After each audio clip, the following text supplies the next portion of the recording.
안녕하세요. 슈퍼너멀입니다. 제가 새로운 시도를 해보려고 하는데요. 테슬람들은 이분을 잘 아실 것 같은데 부족함이 있더라도 좋은 내용이 많을 테니까 재미있게 봐주셨으면 좋겠고요. 오늘 함께 이야기를 나누실 분은 제가 듣보잡임에도 불구하고 흔쾌하게 인터뷰 요청에 응해주셨는데 최근에 왜 테슬라인가? 라는 책을 출간하신 지혜 탐험가님과 이야기를 나누는 자리를 만들어 봤습니다. 인사 나누겠습니다. 안녕하세요. 반갑습니다. 먼저 듣보잡하고 안녕하세요, 지혜 인터뷰에 탐험가입니다. 예, 응해주셔서 너무 감사드립니다. 아닙니다. 자, 네, 본인의 너무 듣보잡이 제가 보기엔 듣보잡이 아닌데, 네, 저도 뭐 대단한 사람도 아니고 네, 운이 따라서 책을 낸 거니까, 네, 네, 하여튼 네, 이렇게 만나 뵙게 돼서 반갑습니다. 네, 네. 그럼 이제 시작을 하겠습니다. 먼저 지혜 탐험가님을 모르시는 분들께 간단히 자기소개 부탁드립니다. 네, 뭐 제 자기 소개를 처음부터 끝까지 다 할 필요는 없고 이제 테슬라에 어떻게 투자하게 됐냐, 그다음에 이 책을 어떻게 내게 됐냐, 이렇게 그런 거 중심으로 말씀드리면 될 것 같아요. 그래서 네, 이제 저는 원래 이제 뭐 평범하게 한국에서 공부하고 수능까지 봤는데 수능을 좀 망쳐가지고 이제 아버지가 그 뒤에서 자세히 말씀드리겠지만 자동차 부품을 만드는 그 업체 CEO세요. 그래서 예, 예, 이제 어쨌든 아버지께서 약간 무리를 하셔서 저를 미국 유학을 보내주셨어요. 근데 네, 이제 제가 수능을 망치고 그냥 약간 도망가듯이 간 거라 화학공학을 미국에서 전공하긴 했는데 졸업을 못했어요. 그래서 그냥 한국으로 다시 와서 이제 군대 갔다가 늦은 나이에 수능을 다시 봐서 이제 뒤늦게 자동차 공학과에 갔고 네. 이제 자동차 공학과를 졸업하고 나서 이제 아버지 인서울이라고 회사에 들었는데요. 인서울 예, 제가 뭐 예, 예. 대학명은 책에도 밝히지 않았는데 네네, 인서울 네네. 자동차공학과에 이제 입학을 했고 예, 사실 인서울 걱정이 자동차공학과가 되더라고요. 몇 개 그래서, 없어서 예, 그니까 이렇게 표본을 좁히면은 들통이 날 것 같아서 좀 걱정이 근데 되더라고요. 뭐 대학까지 대학이 오픈되는 거는 뭐 상관은 없는데 뭐 어쨌든 네. 제가 뭐 정체가 그렇다고 뭐 엄청 들통나실까 봐. 좋은 예. 네, 아, 네. 네네, 뭐 어쨌든 그렇게 이제 졸업을 하고 아버지 회사에 입사를 했는데 이제 처음 1년 정도는 진짜 현장에서 굴렀어요. 속된 말로 네. 기름손 묻어가면서 예, 예. 그렇게 일했고 이제 그 뒤에 이제 아버지가 기술 영업 부서에 배정을 해줬어요. 이제 보통 네네. 저희 같은 회사들은 영업이 그냥 영업이 아니고 기술 영업이라고 말을 하는데 이제 예, 그때가 2018년이었어요. 네, 이제 제가 그쪽 부서에 배정되고 나서 아버지가 자동차 산업의 미래를 분석하고 회사를 성장시켜줄 신규 잠재 고객을 찾아봐라. 요런 이제 업무를 주신 거예요. 이제 좀 네, 업무다운 업무를 처음 주신 거죠. 그래서 그냥 뭐 알겠습니다 하고 그냥 자료를 처음에는 되게 가벼운 마음으로 찾아봤는데 좀 저는 충격을 받은 거예요. 자료 조사를 하면 할수록. 왜냐하면 자동차 산업이 앞으로 엄청나게 많이 바뀌겠구나라는 게 느껴지는 거예요. 이제 막 이제 영어 자료 이렇게 막 찾아보고 그랬는데 네, 그래서 이제 제가 느낀 거는 크게 두 가지. 앞으로 전기 자동차의 시대가 올 것이다. 그 다음에 자율주행이 실현이 될 것이다. 언제 될지는 모르겠지만. 그래서, 그리고 이제 세 번째가 그 두 가지를 이끌 만한 회사가 테슬라가 될 것이다. 물론 저는 테슬라를 예전부터 알았죠. 당연히 자동차 공학을 전공했으니까. 근데 이제 근데 그 전까지는 이름만 여기서, 알았고, 여기서 궁금한 게 이제 네, 전기차, 2018년에 전기차, 저는 이제 그때는 관심이 없었으니까 아무 생각이 네. 없었을 텐데 딱 그때 공부를 하시니까 그게 눈에 오신 건가요? 그게 어, 왜냐하면, 이제 어, 전기 자동차가 친환경적이고, 그 다음에 또 전기 자동차가 이제 배터리 같은 것들이 기술이 발전하고 이러면은 결국에는 이제 차량 가격도 경쟁력, 그때는 경쟁력이 없었죠. 차량 가격이 예, 경쟁력이 예. 있어질 거고, 그 다음에 무엇보다 유지비가 엄청나게 저렴하기 때문에 네, 차량 사는 가격만 생각하면 안 되잖아요. 네, 자동차라는 건. 그럼 이 네, 소비자 입장에서 나쁠 게 없다는 거죠. 네, 거기다가 뭐 훨씬 더 조용하고 이런 그 전기 자동차만이 가지는 장점들도 있으니까 네, 네, 그래서 이제 그런 거를 조금 뭐 그때 100% 확신했다까지는 아니지만 아, 이렇게 될 것 같다. 그리고 올 것 같다. 그리고 제가 왜 결정적으로 테슬라를 더 생각했냐면 지금도 마찬가지지만 아버지 회사는 현대자동차에 거의 목매달고 있어요. 지금도 매출의 80%가 현대자동차에서 나오거든요. 그, 현대밖에 없으니까 우리나라가 네, 그런 거죠. 네, 없으니까요. 네, 네, 그리고 이제 주요 제품이 뭐냐면 엔진 부품, 그리고 조향장치, 핸들에 들어가는 부품이거든요. 아, 근데 이제 아, 자율주행 시대가 오면 전기자동차 시대랑 이 부품들이 쓸모가 없어져요. 엔진 당연히 아, 없어지고 지금 자율주행도 지금 사이버캡 보시면 아시겠지만 핸들 아예 없잖아요. 네, 그러니까 이거에 대해서 대비를 하지 않으면 아버지 회사가 위험하겠다. 뭐 매출이 줄어드는 수준이 아니라 없어지겠다. 아버지 회사가 변화를 하지 않으면. 이제 그 생각을 들어서 이제 제가 자율주행 시대, 전기자동차 시대가 올 거고 이 조향장치랑 엔진이 줄어들다가 없어질 거다. 부품이. 그러니까 전기자동차 전용 부품을 개발하고 테슬라를 잠재 고객으로 확보해야 된다라고 이제 보고서를 냈어요. 한 몇 달, 한두 네. 달 정도 제가 지나서. 근데 이제 회사에서 아버지를 비롯해서 이제 임원들은 그거를 거절했죠. 제 보고서를 채택하지 않았고 되게 회의적이었어요. 야, 뭐 어떻게 자율주행 보면 그거, 당연할 수도 있는 거죠, 그 당시에는. 예, 예, 예. 야, 그거 사람 죽으면 그거 어떻게 책임지려고? 어? 그걸 누가 자율주행에게 그 자율주행 기술에게 운전을 맡기냐? 그다음에 야, 전기자동차 시대 그렇게 빨리 안 와. 어. 그리고 테슬라가 그 당시에 2017년까지 자료만 있었으니까 2017년에 테슬라 10만 대 조금 넘게 팔았거든요. 근데 네, 네, 그때 현대자동차도 700만 대 넘게 팔았어요. 지금도 700만 대 넘게 팔지만. 네. 그러니까 돈이 안 된다는 거예요. 규모의 경제가 안 되니까. 뭐 그때는 그래서 그냥 그렇게밖에 생각을 할 수 없었겠죠, 그죠? 맞아. 그렇죠.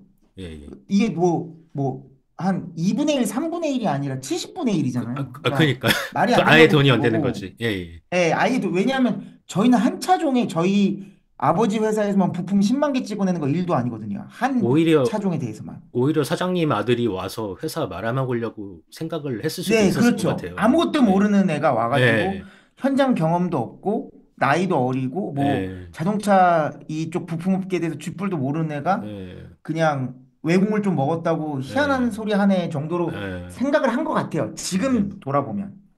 근데 이제 저는 워낙 좀 충격을 많이 먹어서 그 뒤로 이제 더 깊이 공부했죠. 사실 그거는 자료 찾는다고 제대로 공부한 건 아니고 전기자동차 자율주행 테슬라에 대해서 엄청나게 공부를 많이 하고 이제 테슬라가 단순히 자동차 기업이라고 할 수가 없구나. 에너지 기업, AI 기업, 정말로 그 특정 어떤 분야를 담당하고 있는 그런 기업이라고 정의하기도 어려울 정도로 내가 상상하는 그 이상의 어떤 비전을 갖고 있고 그쪽으로 가고 있구나라는 걸 좀 확신을 하게 됐어요. 그래서 이거 어떡하지? 이거 우리 아버지 회사는 테슬라를 고객으로 안 둔다고 하는데 이거 내가 어떻게 이거 내가 이 변하는 것에 어떻게 좀 손가락이라도 얹어볼까, 숟가락이라도 얹어볼까라는 생각을 하다가 할 수 있는 방법이 제가 개인적으로 할 수 있는 게 주식밖에 없더라고요. 근데 저는 그 전까지 주식을 해본 적이 단 한 번도 없어요. 예, 예. 그리고 이제 아버지가 주식하면 패가망신한다고 주식하지 말라고 맨날 저한테 이제 세뇌를 맞아요. 시켜놔가지고 네네, 그러니까 네. 알고 보니까 아버지가 이제 귀가 얇으셔서 단타로 사고 팔고 하다가 돈을 많이 잃으셨던 경험이 있더라고요. 그냥 주식을 한 아주 사람들이 예전에. 대부분 겪는 그런 걸 예. 하신 거겠죠.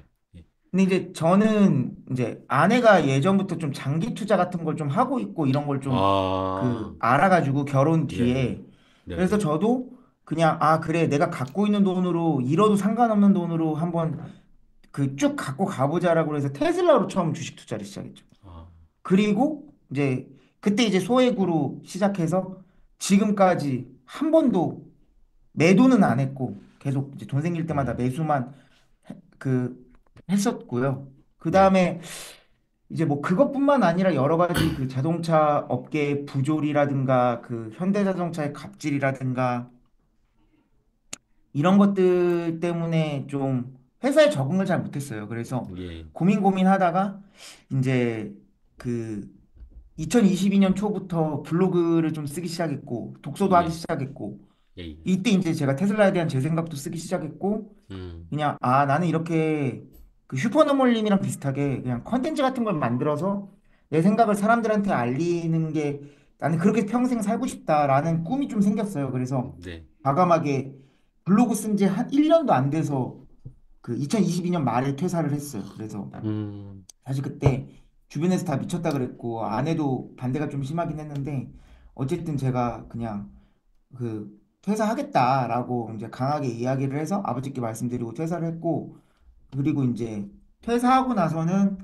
제 회사 경험을 살려서 이제 웹소설을 썼어요. 네이버에 회사를 계승하는 중입니다라는 그 웹소설을 아, 썼고 그다음에 이제 웹소설 다 계승하는 쓰고 나서 중입니다라고 쓰셨는데, 회사를 관두셨는데, 계승하는 중입니다라고 예, 예, 예. 쓰셨네요. 그게 이제 네. 이거 왜 그러냐면 예. 왕위를 계승하는 중입니다라는 그 아, 워크래프트의 유명한 대사가 있어요. 그걸 패러디한 거라 아, 이렇게 쓴 거고.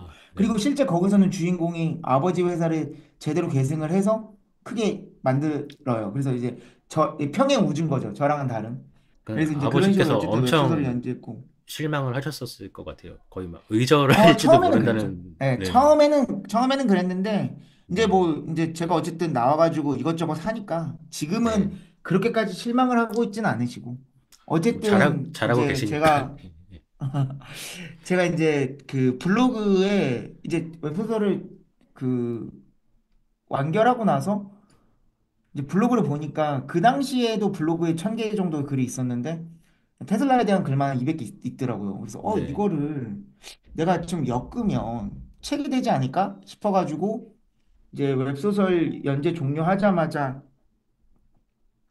블로그에 있는 글을 기반으로 해서 추가적으로 자료 같은 거 이제 담아서 이렇게 그 목차 같은 거를 써서 저 혼자 1인 출판사를 만들고 저 혼자 스마트 스토어 만들어서 왜 음, 테슬라인가라는 전자책을 내놨어요. 그게 네, 2024년 4월이었거든요. 네, 그래서 전자책이니까 저 혼자 팔 수 있잖아요. 그래서 네, 저 혼자 그 PDF 파일을 네이버 스토어에 올려갖고 팔았는데 생각보다는 잘 팔렸어요. 제 예상보다는. 전 이걸 누가 사줄까 그랬는데 많이 좀 생각보다 많이 팔렸고. 근데 그 전자책을 사주신 분 중에 한 분이 자신의 지인이 출판사 대표였던 거예요. 네, 그래가지고 이걸 보시더니 그 출판사 대표에게 연락을 해서 이 책 종이책으로 나와야 된다라고 음, 해서 제 책을 그냥 임의로 소개시켜 줬어요. 그래서 그 출판사에서 포르체 대표님이 저한테 연락을 먼저 하셨어요. 아, 저는 이 책을 종이책으로 내고 싶다고 투고를 한 게 아닌데 네, 먼저 연락이 와서 종이책을 내자 그래가지고 네, 이제 그 2024년 6월에 종이책 계약을 하고 전자책 기반으로 내용을 좀 업그레이드를 해서 그 저번 달에 종이책이 출간되게 된 거예요. 네. 아, 그래서 저는 되게 잘 읽었습니다. 그래서 네, 책으로 나온 거 되게 감사합니다. 다행이라고 생각하고요. 그럼 다음으로 테슬라에 대해 모르거나 막연하게 투자하는 분들을 위해서 테슬라는 어떤 기업이고 테슬라가 구상하는 미래가 무엇인지 알려주실 수 있을까요? 이제 제가 책에도 제일 처음에 했던 말이 이제 테슬라가 스스로 자동차 기업이라고 말한 적이 한 번도 없다라는 제목으로 이제 글이 시작되는데 일단 테슬라에 투자하려면 테슬라가 자동차 기업이다라는 인식이 깨져야 돼요. 여기서 말하는 자동차 기업이라고 하는 건 뭐냐면 자동차를 팔아서 매출의 대부분을 차지하는 기업을 말해요. 그리고 그 자동차를 단순히 사람이나 사물을 옮기는 이동수단, 교통수단으로서 보는 기업. 그러니까 이 두 가지에 해당되면 그걸 저는 자동차 기업이라고 표현하거든요. 네, 그러니까 현대자동차 그룹, 뭐 폭스바겐 그룹, 도요타 벤츠, BMW 다 여기에 해당되니까요. 네, 테슬라가 자동차를 만드는 건 맞는데 그 제가 아까 얘기했던 그 정의 자동차 기업이라고 볼 수 있냐 그러면 저는 그렇게 생각하지 않거든요. 일단 테슬라는 자동차를 단순히 이동수단이나 교통수단으로 안 봐요. 테슬라는 AI와 지속 가능한 생태계를 기반으로 한 독립적인 테슬라 생태계를 구축하고 있는데 거기에 핵심 요소가 전기 자동차여서 전기 자동차를 생산하는 거거든요. 그러니까 테슬라가 보는 전기 자동차는 AI 훈련 기기, 그 다음에 AI가 동작하는 기기, 그 스마트 기기, 안에 앱 생태계가 들어가 있는 스마트 기기, 그 다음에 지속 가능한 에너지를 저장하고 근데 또 움직이잖아요. 또 움직이는 저장소. 요런 개념으로 자동차를 바라보기 때문에 기존 자동차 기업과 같지가 않고 더구나 자동차만 가지고 매출을 일으키지 않기 때문에 또 자동차 기업이라고 볼 수 없거든요. 그래서 네. 이거에 대해서는 사실 그 테슬라 에코시스템에 대해서는 그 테슬라가 실적 발표할 때 보여준 그 표가 있는데 그걸 보시면 더 네. 도움이 훨씬 많이 될 거예요. 그래서 그 이제 그 표를 보면은 기존 자동차 기업들이 전혀 하고 있지 않은 사업들을 많이 하잖아요. 네네. 일단은 뭐 그 솔라시티라는 회사를 인수해서 태양광 패널을 생산하고 있고 그리고 그 만들어진 에너지를 저장해야 되기 때문에 배터리 기술을 직접 개발하고 배터리도 직접 생산하고 있죠. 그리고 그 배터리에 들어가는 리튬을 확보하기 위해서 리튬 정제 시설도 만들었어요. 이건 그리고 몰랐네요. 예. 그 배터리를 가지고 배터리를 분배하고 사용하는 시스템이 그 ESS, 에너지 스토리지 시스템을 또 독자적으로 만들어서 이거를 가정용인 파워워, 음. 상업용인 파워팩, 산업용인 메가팩이라는 이름으로 나누어서 지금 판매하고 있거든요. 네. 사람들이 잘 모르는 게 테슬라가 이 배터리 기반 ESS, 이걸 BESS라 그러는데 이 BESS 2023년 기준 세계 점유율 1위입니다. 이거를 사람들이 아, 잘 몰라요. 예, 에너지 예. 쪽도 그 이쪽은 성장률이 자동차 부문보다 훨씬 높고요. 그래서 이쪽에서도 테슬라가 상당히 지금 돈을 많이 벌고 있고 그 여기서 이제 또 AI 기술이 들어가는 게 이 ESS를 여러 집이나 여러 건물에서 깔아두면 이 지속 가능한 에너지의 문제점이 뭐냐면 에너지를 원하는 시간에 원하는 양만큼 만들기가 어려워요. 태양광 같은 경우에 예를 들면 날씨가 안 좋거나 비가 오거나 구름 껴 있으면 밤에나 이런 때는 에너지 생산을 못 하잖아요. 그렇죠. 그러면 이제 소비랑 생산에 그, 그 밸런스가 맞지가 않는 현상이 발생하죠. 그러면 이게 딱 맞아야 된다고 그걸 제가 잘 모르는데, 예. 그러니까 인풋과 아웃풋이 딱 맞아야 된다고 그러더라고요. 이게 뭐 이렇게 그러니까 이제 기울어지면 안 된다고. 태양광 자체로만 보면 그러니까 배터리가 없으면 예. 그런 문제점이 생기는 거죠. 왜냐하면 화력이나 음. 원자력 같은 경우에 야 에너지 더 필요해? 야 연료 더 때려 넣어서 더 에너지 만들어 이게 되거든요. 실시간으로 아, 예, 이게 예. 되는데 예, 예. 지속 가능한 에너지는 그게 안 된다는 거죠. 풍력이든 음. 태양광이든 뭐 지열이든 그래서 배터리가 중요해요. 이 지속 가능한 네. 에너지의 생태계에서는. 음. 그래서 생산이 많을 때 저장해 놨다가 소비가 많을 때 써야 되거든요. 네. 그러니까 이 ESS가 여러 ESS가 구축돼 있으면 나 지금 에너지 되게 많고 나 당분간 쓸 일이 없는데 그럼 나 이 에너지 팔고 싶어. 혹은 나 지금 에너지가 진짜 많이 필요하고 이 ESS에 저장된 용량 이상으로 나는 에너지가 지금 순간적으로 필요해. 그러면 다른 데서 에너지를 사고 싶어. 이런 수요와 공급의 니즈가 발생을 한단 말이에요. 그럼 네. 이걸 도와주는 게 오토 비더거든요. 말 그대로 어. 자동으로 입찰을 한다는 뜻이에요. 비더가 입찰한다는 뜻이니까. 아, 예, 그러니까 예. 전력을 자동으로 입찰을 해서 실시간으로 사고 파는 걸 AI 기반으로 하는 거예요. 그래서 음. 내가 그, 이 오토 비더가 이 사람의 전력 사용 패턴을 분석해서 적절한 가격에 전력을 샀다 팔았다를 자동으로 실시간으로 해주는 거거든요. 네. 여기서 이제 AI 기술이 들어가는 거고, 음. 그다음에 이 개념을 확장하면 수십 개, 수백 개, 수천 개, 수만 개 ESS를 가상으로 묶어버리면 이게 발전소가 되는 거예요.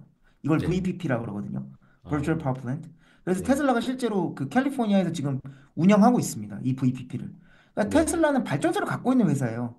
이게 아, 발전소라는 실질적인 건물이 없을 뿐 발전소가 하는 일과 똑같거든요. 어. 그 전력을 모아서 필요한 곳에 전력을 공급하니까. 네, 네. 그래서 발전소를 운영하는 회사라고 할 수 있고 여기서도 마찬가지로 ICT 기술, AI 기술이 중요한데 테슬라가 여기에 적극적으로 AI 기술을 현재 이미 활용하고 있고 아까도 말씀드렸지만 전기 자동차가 왜 테슬라에게 중요하냐? 그 움직이는 에너지 저장소이면서 AI 훈련을 할 때도 데이터를 수집할 수 있는 데이터 수집기가 되고 그 훈련된 AI를 사용할 수 있는 AI 기기가 되잖아요. AI 스마트 음. 기기로도 전기 자동차를 사용할 수 있잖아요. 그러니까 네. 테슬라가 전기 자동차만 생산하는 이유도 여기 있는 거거든요. 이게 엔진 기반이면 하이브리드든 뭐든 엔진은 정밀하게 제어하기가 어려워요. 이게 네. 폭발 에너지를 이용하는 거라. 근데 전기 자동차는 전기 에너지니까 아주 미세하게 정말 그, 그 반도체 전력 제어하는 거는 초정밀로 제어할 수 있잖아요. 그러니까 그런 것들을 위해서 전기 자동차로만 테슬라는 차를 생산하는 거거든요. 네. 그래서 이제 그런 부분에 있어서도 그 테슬라가 사업을 진행하고 있고, 그리고 이제 또 그 자율주행 기술 아까도 말씀드렸지만 개발하고 있고요. 그 다음에 그 지금 현재 이제 무인 로보택시도 곧 나오고, 그 다음에 이런 사업들을 위해서 또 슈퍼컴퓨터 클러스터를 구축하고 있잖아요. 이제 네.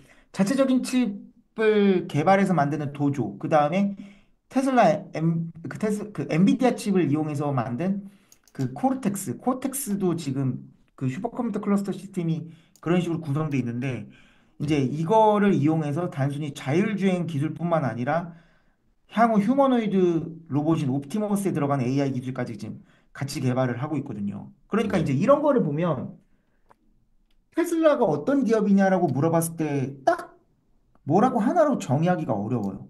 예. 이런 회사는 테슬라밖에 없거든요. 전 네. 세계에. 이런 아, 사업들을 다양하게 하고, 단순히 다양하게 하는 것뿐만 아니라 이걸 하나의 생태계로 엮었잖아요. 네. 이런 식으로 독자적인 생태계를 구축하는 회사는 현재로서는 테슬라밖에 없거든요. 아, 그래서 이런 관점에서 테슬라를 보고 그 접근을 해야 네. 그 앞으로의 테슬라가 어떻게 발전할 것이고, 뭐 앞으로 시가총액이 얼마나 커질 건지에 대해서 말을 할 수 있어요. 왜냐하면 아, 자동차 기업으로만 보면 그 시가총액이 너무너무 비싸니까 현재도. 네네. 그래서 이제 이 관점에서부터 조금 기존의 인식을 깨셔야 된다라고 꼭 말씀드리고 싶습니다. 네. 네, 알겠습니다. 그럼 다음 질문으로요. 책에서 보면 전기 자동차 전용 플랫폼에서 만든 자동차가 아니면 이동 수단으로서도 가치가 떨어진다는 내용이 있던데 어떤 이야기인지 설명 부탁드립니다. 일단은 그 플랫폼, 이게 자동차 플랫폼인데 그냥 줄여서 플랫폼이라고 할게요. 요게 네, 이제 플랫폼이 뭔지를 알아야 되는데, 사실 이 플랫폼의 정의도 자동차 회사나 자동차 종류마다 다 달라요. 근데 네, 이제 보통은 쉽게 말씀드리면 차체 뼈대, 그 다음에 서스펜션, 그 다음에 엔진, 그리고 변속기, 내연기관 자동차의 경우에는 변속기고, 그 다음에 배터리나 모터, 요건 이제 전기 자동차인 경우에 그렇고요. 이런 것들이 포함된 차량의 핵심 구조물을 플랫폼이라고 해요. 네, 그래서 이론적으로는요, 플랫폼만 덩그러니 있어도 차량이 움직일 수 있습니다. 그래서 네, 사실 이제 뭐 우리가 눈으로 보는 무슨 운전대, 뭐 내비게이션, 뭐 시트 이런 거는 이제 플랫폼에 들어가진 않고, 사실 플랫폼만 있어도 차는 굴러는 가요.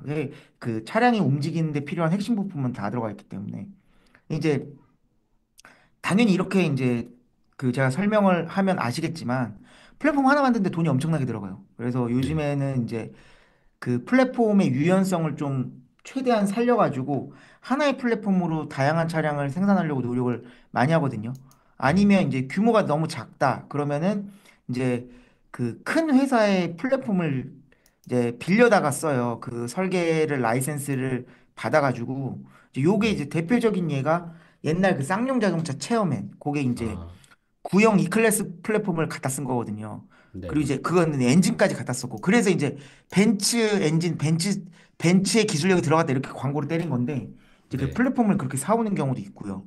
네, 그래서 이제 플랫폼 하나 만드는데 돈이 많이 들어가니까 이 기존 자동차 기업들이 이제 전기차를 처음 만들 때 어떻게 했냐면 전기 자동차 전용 플랫폼을 안 만들고 내연기관 자동차 플랫폼을 그냥 거의 변형 없이 가져다 썼어요. 그러니까 네, 거기다가 엔진이랑 변속기를 내리고 배터리랑 모터를 억지로 쑤셔 넣었단 말이에요. 속된 말로. 네, 네, 근데 이제 근데 그럴 수밖에 없었죠. 왜냐하면 섣불리 전기 자동차 전용 플랫폼 돈 들여서 만들었다가 전기 자동차 안 팔리면은 엄청나게 손해를 많이 보기 때문에. 근데 네, 이제 이러면 이제 뭐가 문제가 되냐면 일단은 배터리 같은 경우에 전기 자동차가 내연기관 자동차보다 무겁잖아요.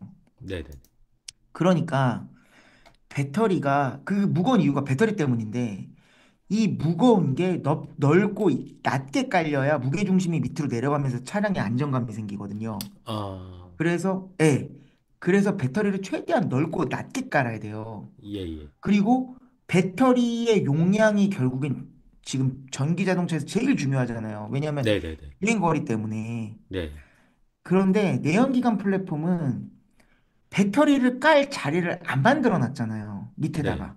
네. 자리가 없어요. 그러니까 네. 배터리 용량도 많이 못 넣고, 그 다음에 배터리 위치가 높아질 수밖에 없어요. 그러니까 주행 네. 성능이 떨어지죠. 그러니까 음. 자동차로서 기본적인 안정감이 떨어지는 거죠.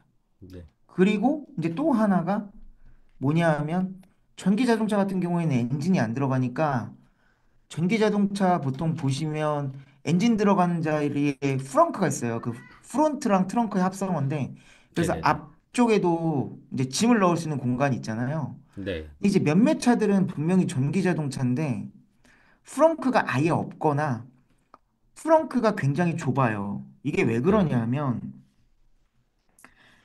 내연기관 자동차 플랫폼으로 전기 자동차를 만들면 거기에 엔진을 없애더라도 그 엔진과 차체를 연결하는 마운트가 그대로 남아 있습니다. 그 네. 튀어나온 자리들이 그대로 남아 있다 보니까 아. 거기다가 넓은 프렁크를 못 만드는 거예요. 그 네네. 차체의 그 본질적인 한계 때문에. 네. 그러다 보니까 이제 거기를 프렁크를 조그맣게 만들거나 아니면 프렁크를 도저히 만들 공간이 안 나오면 그냥 그 거기다가 모터를 붙여버리거든요. 그 프렁크 아예 안 만들고. 네. 그러니까 기본적으로 공간 활용이 완벽하지가 않은 거죠. 그죠. 반면에 이제 테슬라는 처음부터 전기차만 만들었으니까 앞에 아무것도 없이 넉넉하게 엄청 그 프렁크 용량이 크거든요.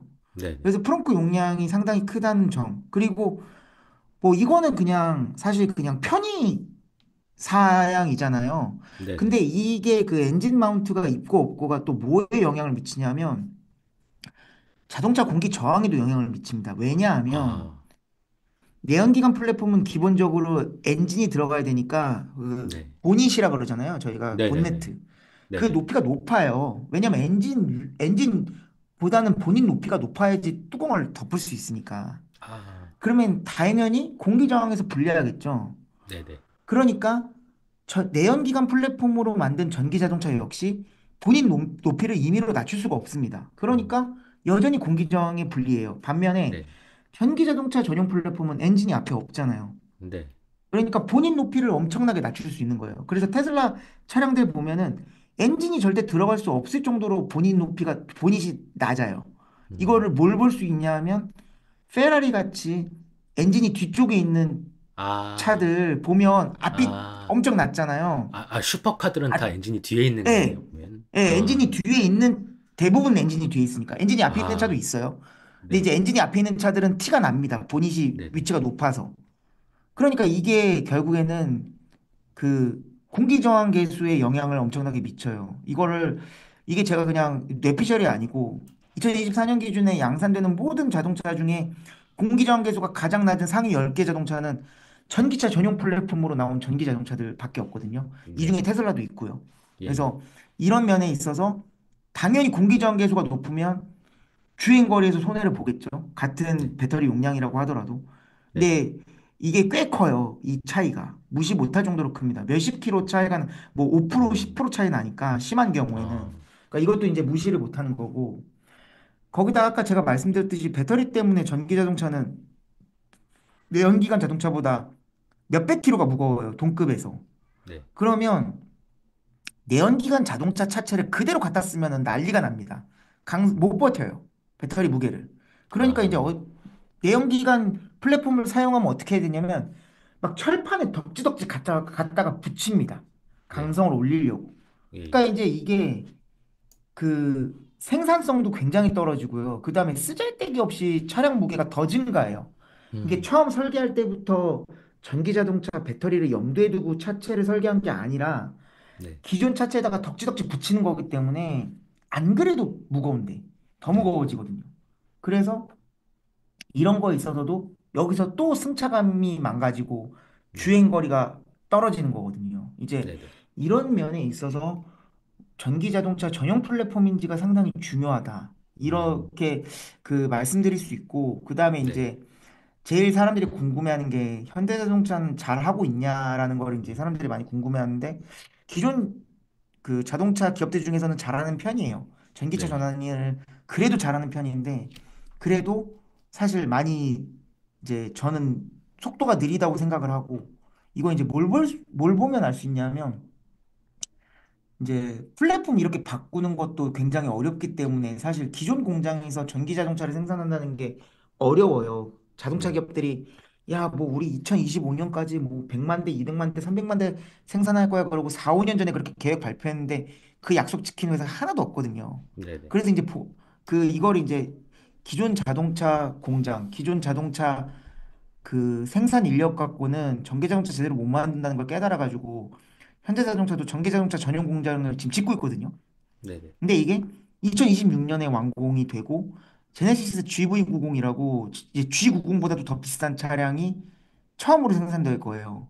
네, 이제 이게 그 전기 자동차 전용 플랫폼인 이 GMP의 그 다음 세대 플랫폼인 EM 플랫폼을 쓴다고 하는데 이것도 속도가 굉장히 너무 늦죠. 그리고 네, 가격이 너무 비싸니까 많이 팔리지도 않을 거고. 네, 네, 그리고 전기자동차 전용 공장의 목표 생산량이 연간 20만 대예요.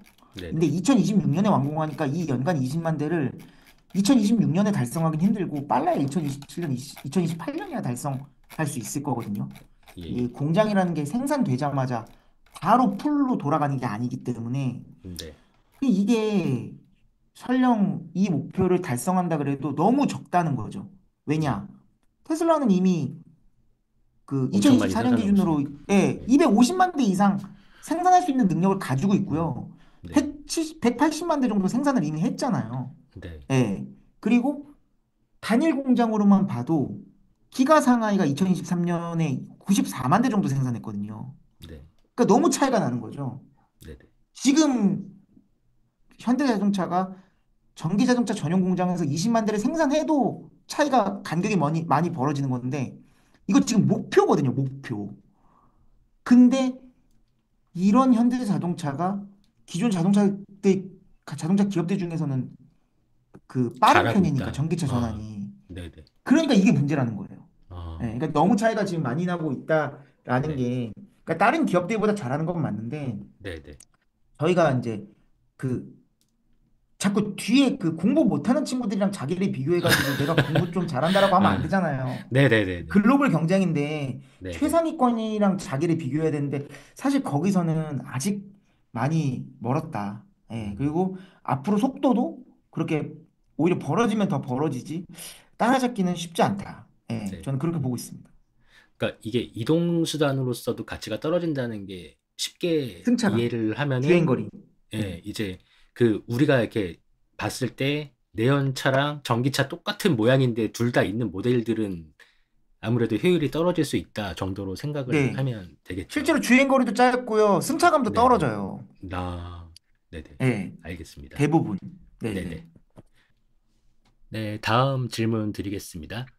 네. 요새 중국이 딥시크다 뭐다 하면서 자기네도 자율주행을 한다 하면서 뭐 자기네 기술이 엄청 뛰어나다 하면서 말을 하고 있는데 중국 전기 자동차, AI, 로봇 기술 발전으로 인한 위협이 테슬라에 있지 않을까라는 생각이 들거든요. 그거에 대해서 어떻게 생각을 하고 계실까요? 아, 네. 사실 뭐 제가 그 이 책을 출간하고 나서 여러 유튜버들과 인터뷰를 했었는데 그때는 이제 이 딥시크 사태가 터지기 전이어서 네네. 이제 제가 사실 그런 거에 대해서 질문을 하거나 답을 한 적은 없어요. 근데 이제 네. 저는 이제 이거에 대해서는 슈퍼너물님이 아실지 모르겠지만 이제 엑스 테슬라 투자자 커뮤니티에는 제가 이제 제 생각을 올렸었거든요. 그래서 그거에다가 이제 제가 추가로 찾은 자료들 같은 거 좀 정리해서 말씀을 드리면 아 일단은 이거 말씀드리기 전에 이제 저도 자동차 쪽에서 제가 일을 했고 자동차 공학을 전공했지 제가 AI 전문가는 아니라는 거를 좀 네네. 알아두셨으면 좋겠고 대신 예. 저는 이제 그 투자 유튜버들이 아니라 공학 유튜버들 정말 음, 공학 쪽으로 조예가 깊으신 분들의 영상이나 글을 보고 저도 기술적으로 많이 공부를 좀 했거든요. 예, 예. 그래서 이거는 약간 외람된 얘기일 수 있지만 여러분들이 이제 투자에 대해서 공부하실 때 투자 관련 유튜버들의 의견도 듣는 것도 중요하지만 네. 이제 그쪽 분야의 아예 전문가들의 의견을 듣는 게 네. 그 돈이랑 독립적으로 자신의 지식이나 자신의 생각을 학문적으로 말씀하시는 분들이기 때문에 사실 네. 이해하기는 어렵지만 투자에는 도움이 훨씬 많이 돼요. 그래서 그, 그런 부분에 저도, 대해서 예. 혹시 추천해 주실 유튜버 있을까요? 아, 저는 이제 특히 이번에는 그 아, 안델공황님 저도 예, 열심히 보고 있거든요. 안델공황님 이번에 딥시크 사태 터지고 네. 나서 뭐 엄청나게 어, 영상을 지금 찍어내고 뭐, 계신데 그냥 엄청 올리시더라고요. 예, 네. 이번에 뭐 물 들어온 김에 노져야 된다고 네, 네. 뭐 그렇게 맞아요.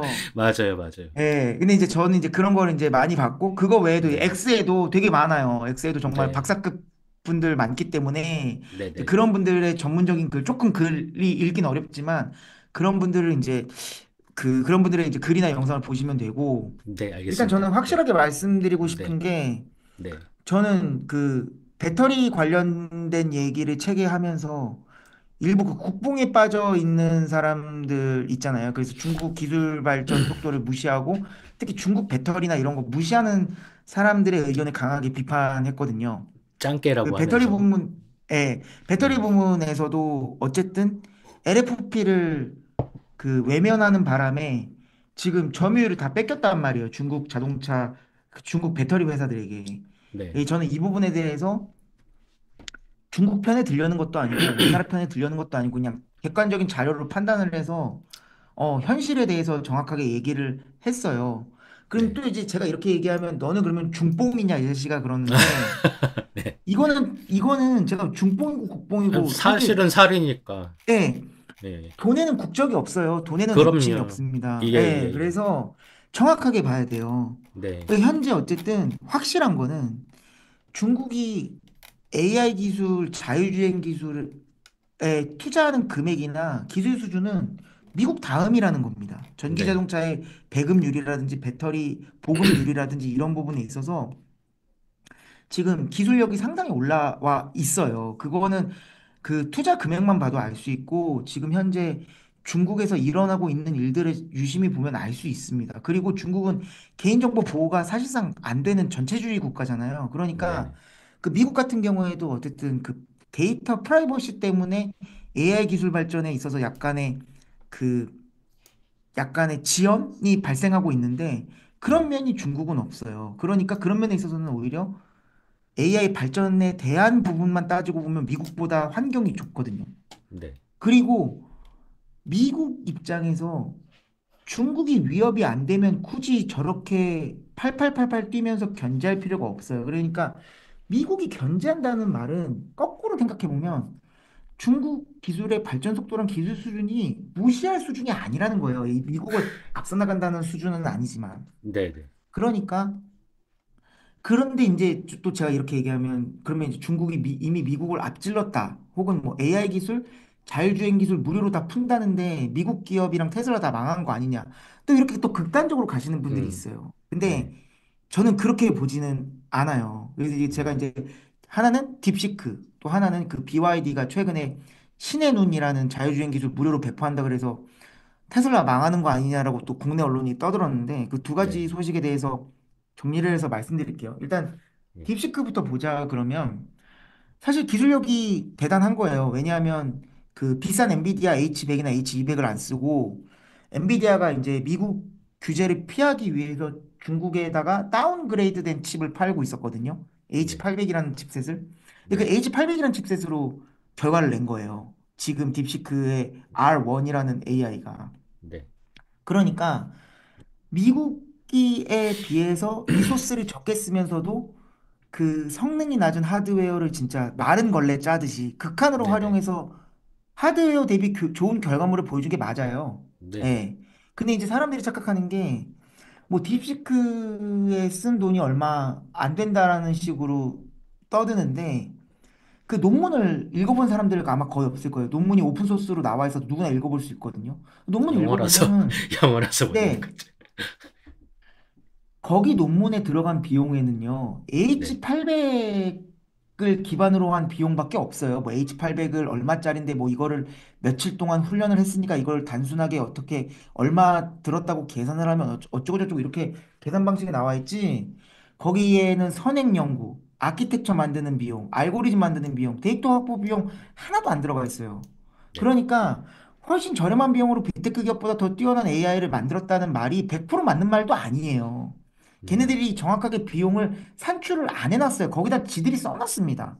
네네. 예. 그냥 본인들이 계산한 부분에 한해서만 뭐 얼마를 썼다 이런 식으로 쓴 거고, 그다음에 이제 딥시크가 사용한 기술이 크게 두 가지인데, 하나는 강화학습 (reinforcement learning), 그다음에 이제 지식 증류라 그래서 데이터 디스틸레이션이라 그러는데, 뭐 이거에 대해서 전문적인 거는 다른 유튜버의 영상을 보시면 되고, 제가 하고 싶은 말들은 이런 게 기존에 전혀 없던 기술이냐 아니라는 거예요. 이미 빅테크 기업들도 다 썼던 방식이고 다 아는 기술들인데 이를 극한으로 활용한 거예요. 왜냐, 하드웨어가 안 받쳐주니까.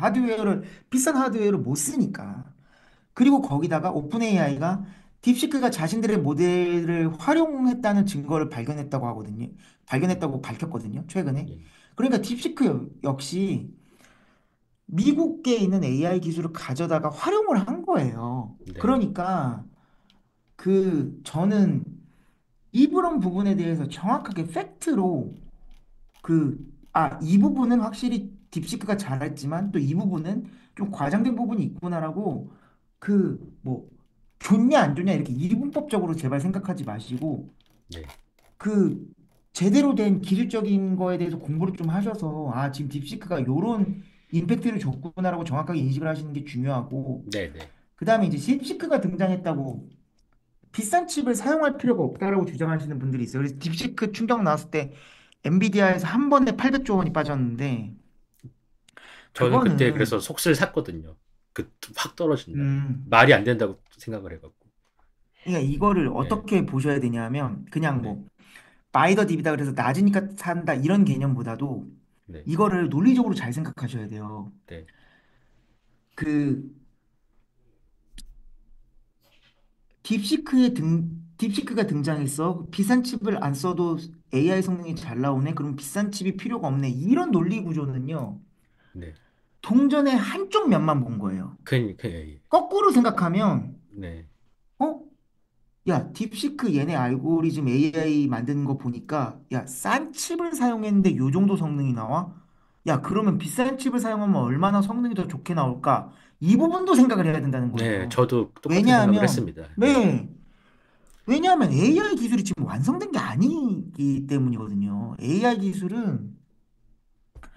이미 AI 기술은 완성되거나 성숙된 기술이 아니고, 지금 AI 시장이 성숙된 시장이 아니라 이제 막 폭발적으로 성장하는 그 초입 단계에 있거든요. 네. 네. 그러니까 지금은 이제 겉으로는 중국이랑 미국이 막 싸우는 것처럼 보이지만 지금은 사실 싸울 때라기보다는, 야, 너희가 그 좋은 알고리즘 구현 방법 알아냈어?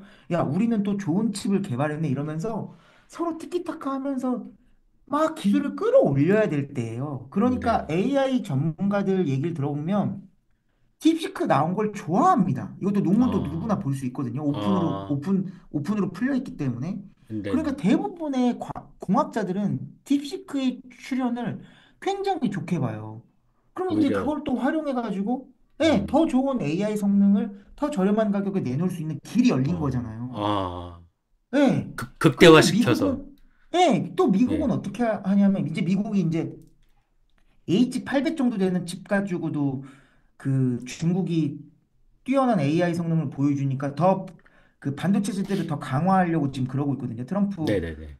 체제 예, 하에서. 예, 예. 그러니까 미국 입장에서는 반도체 제재는 더욱더 강화하고, 빅테크 기업들은 이제 야, 우리끼리만 경쟁자인 줄 알았더니 저기 중국 애들 보니까 저 성능 떨어지는 AI 기술로도 AI 네, 칩으로도 예, 저렇게 좋은 성능을 냈어. 야, 우리 방심하면 안 돼. 이렇게 된단 음, 말이에요. 지금의 상황은. 맞아요, 맞아요. 그러니까 어떻게 되냐면 어, 사람들의 생각과 달리 지금 AI 칩을 더 살려고 하는 움직임들이 보이고 있어요. 당장 일론 머스크만 하더라도 네, 지금 며칠 전에 그록슬이 나왔는데, 지금 그게 엔비디아 GPU 20만 개 썼다 그러는데 향후 네네. 짧은 시간 내에 100만 개까지 올린다 그랬거든요. 예, 그러니까 맞습니다. 사람들의 그런 단기적인 시각, 동전의 한쪽 면만 본 그 논리가 안 맞아 들어가고 있다는 네, 거예요. 그래서 그렇게 생각을 하셔야 되고, 네네. 그래서 딥시크가 오히려 좋다. 딥시크가 음, 나온 게 긍정적으로 생각해. 지금은 여기저기서 초입 단계이기 때문에 좋은 기술이 나와줘야 돼. 자기가 투자하는 회사의 경쟁사라고 하더라도, 그게 네. 설령 중국이라고 하더라도, 예. 아직 AI 기술이 완성된 게 아니기 때문에, 그래서 저는 이거를 절대 나쁘게 보고 있지 않다. 오히려 저는 AI 시장 전체로 봤을 때는 호재다. 네네. 호재에 가깝다라고 저는 네네. 보고 있고, 그다음에 예. 이제 BYD 자율주행 기술 무료 배포에 대해서 이야기를 할게요. 이게 또 이것 네. 때문에 또 테슬라 주가가 그때 좀 착살이 났었는데, 맞아요. 예, BYD는 이제 배터리 생산 회사기도 해요. 그 전 세계 점유율 2위고요. 네. 그다음에 이제 중국에서 자동차를 생산하는 자동차 회사기도 하고요. 근데 이제 이거를 이제 영어로 이제 God's Eye라 그러고 이제 한자로는 천신지한 말 음. 그대로 신의 눈이란 뜻이에요. 네네. 하늘의 신의 눈이란 뜻인데 네. 이 신의 눈이란 자율주행 기술을 발표했는데 이때 이제 국내 언론에서 뭐라고 떠들었냐면 테슬라는 돈 받고 FSD를 파는데 음. BYD는 무료로 자율주행 기술을 푼다. 그것도 저렴한 자동차에까지 자율주행 기술 푼다더라. 테슬라 너네 가격 경쟁력 없는 거 아니냐. 이런 식으로 이제 네. 떠들었거든요. 네네. 근데 이거는 이제 제 책을 제대로 읽어보시고 그다음에 BYD 발표 내용을 직접 확인만 했어도 이런 언론의 어떤 그런 자극적인 제목이 말이 하나도 안 된다는 거를 쉽게 알 수 있어요. 네네. 일단 신의 눈은 A, B, C 세 단계로 나눠져 있어요. 자율주행 기술이 신의 눈 A, 신의 눈 B, 신의 눈 C로 나눠져 있습니다. 아, 네네. 이거부터가 말이 안 돼요. 그리고 이 A, B, C가 어떻게 나눠져 있냐? 차량 가격별로 다릅니다. 그러니까 비싼 차에는 신의 눈 A가 들어가고요. 중급 차에는 신의 눈 B가 들어가고 음. 제일 저렴한 차에는 신의 눈 C가 들어가요. 이거 자체가 말이 안 돼요. 아, 이 신의 눈이라는 자율주행 기술이 예. FSD처럼 완벽한 자율주행 기술을 목표로 하는 그런 기술이면 이걸 왜 수준을 나눠요? 그죠. 궁극적으로 사람의 도움이 없는 자율주행 기술이면 그냥 그 자율주행 기술이냐, 그 자율주행 기술이 아니냐, 두 개밖에 없는 거예요. 그죠. 이게 기냐 어떻게 두 아니냐만 개가 해야지. 나눠져요? 네네. 말이 안 되잖아요. 네네네. 그러면은 테슬라가 사이버캠 내놓으면서 좀 럭셔리한 자동차에는 FSD-A를 내놓고 좀 저렴한 차에는 FSD-B를 내놓나요? 그렇지 않거든요. 예, 예. 테슬라는 저렴한 차량부터 비싼 차량까지 다 FSD 하나의 AI 기술로 작동시킬 거 아니에요. 그러니까 네네. 이건 하나밖에 없는 거예요. 궁극적으로 사람의 네네네. 도움이 아예 필요 없는 자율주행 기술은. 그러니까 아, 그러네요. 이게 네네. 자율주행 기술이 아닌 거예요. 주행 보조 기술이지. 음.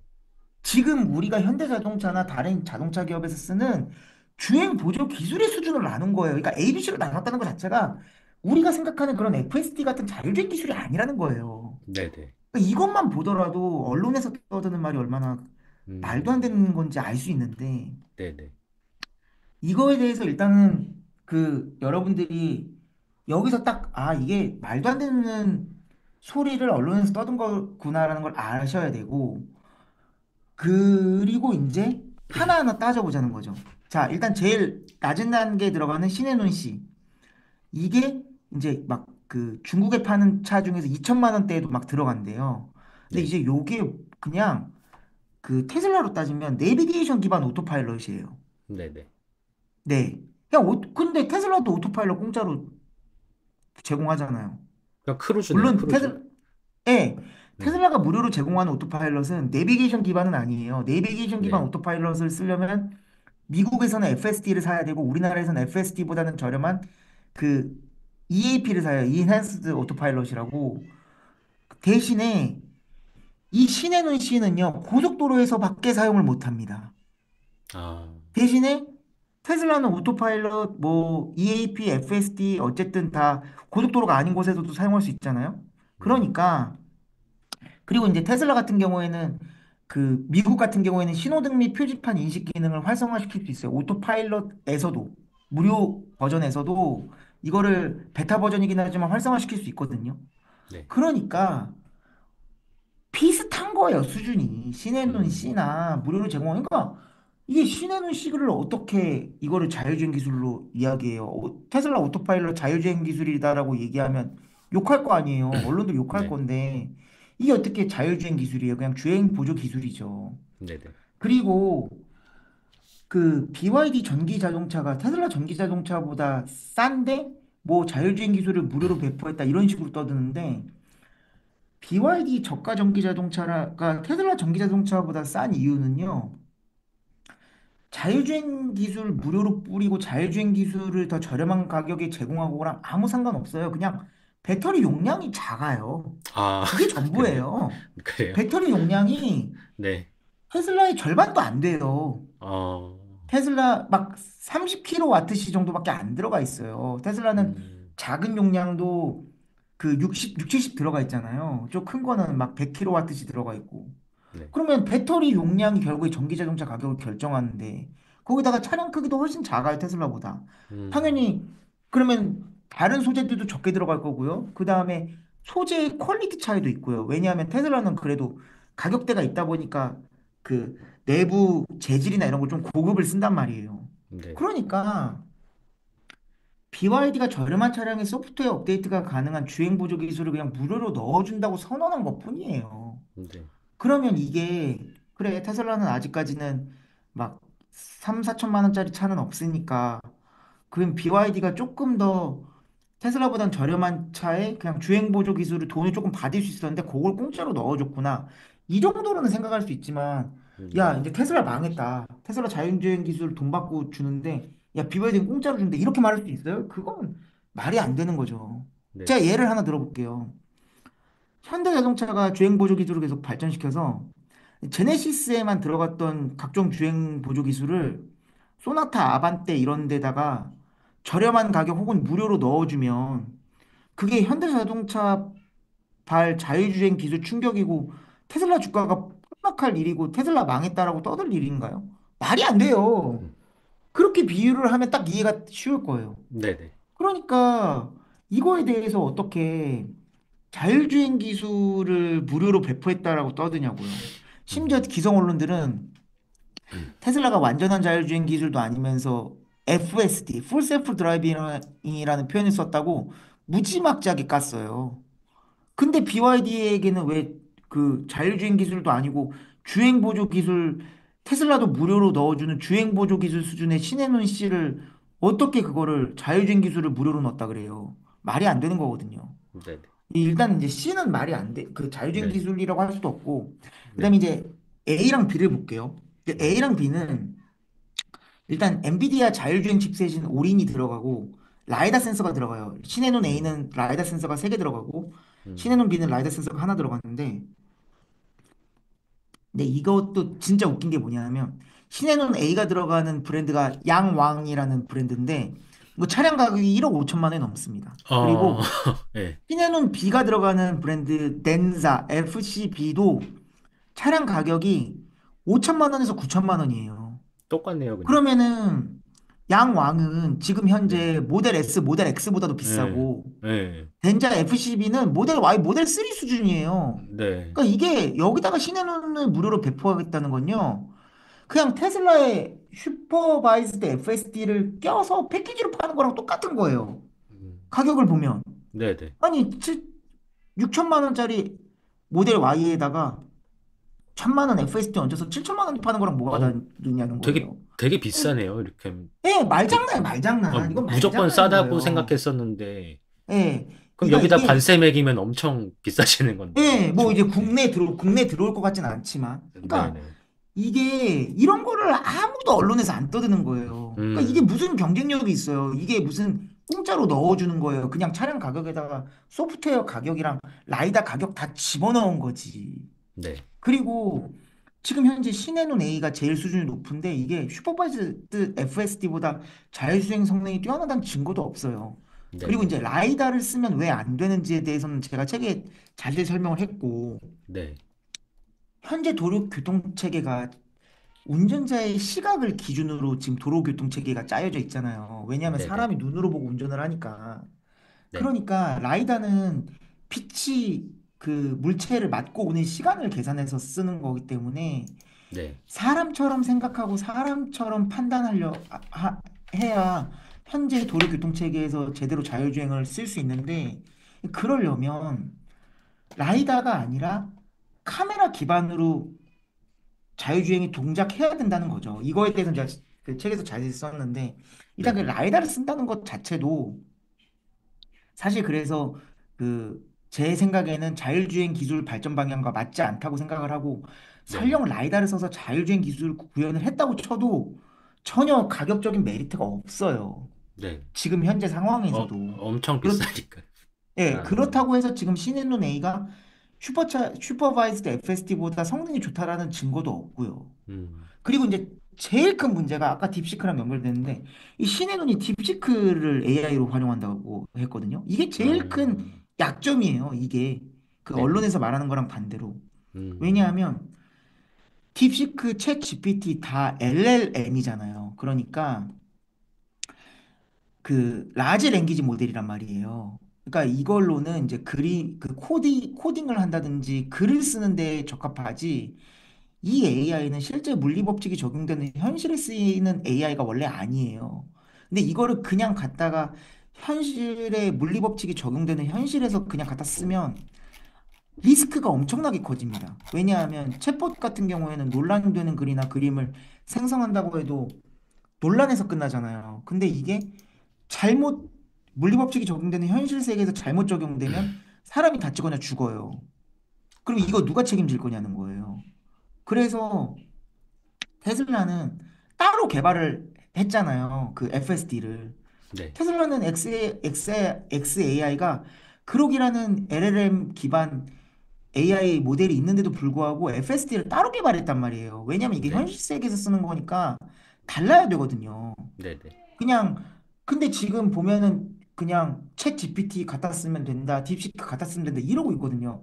그러다가 이거 사고 나면 이거 자율주행 기술로 사고 나서 BYD 자동차가 크게 사고 나서 BYD 운전자가 죽어요.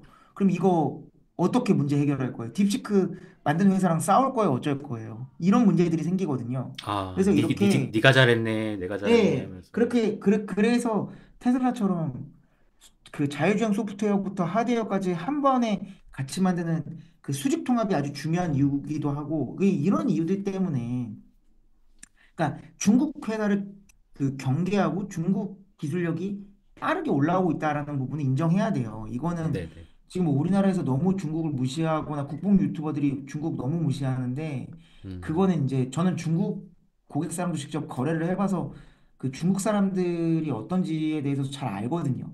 네네. 근데 그런 거에 대해서 절대 무시를 하면 안 되지만 그렇다고 해서 테슬라 망했다, 테슬라 끝났다, 이제 미국 빅테크 기업 다 망했다, 이렇게 또 반대 극단으로 보는 것도 저는 네. 문제가 있다고 생각해요. 분명히 경계할 만하지만, 네.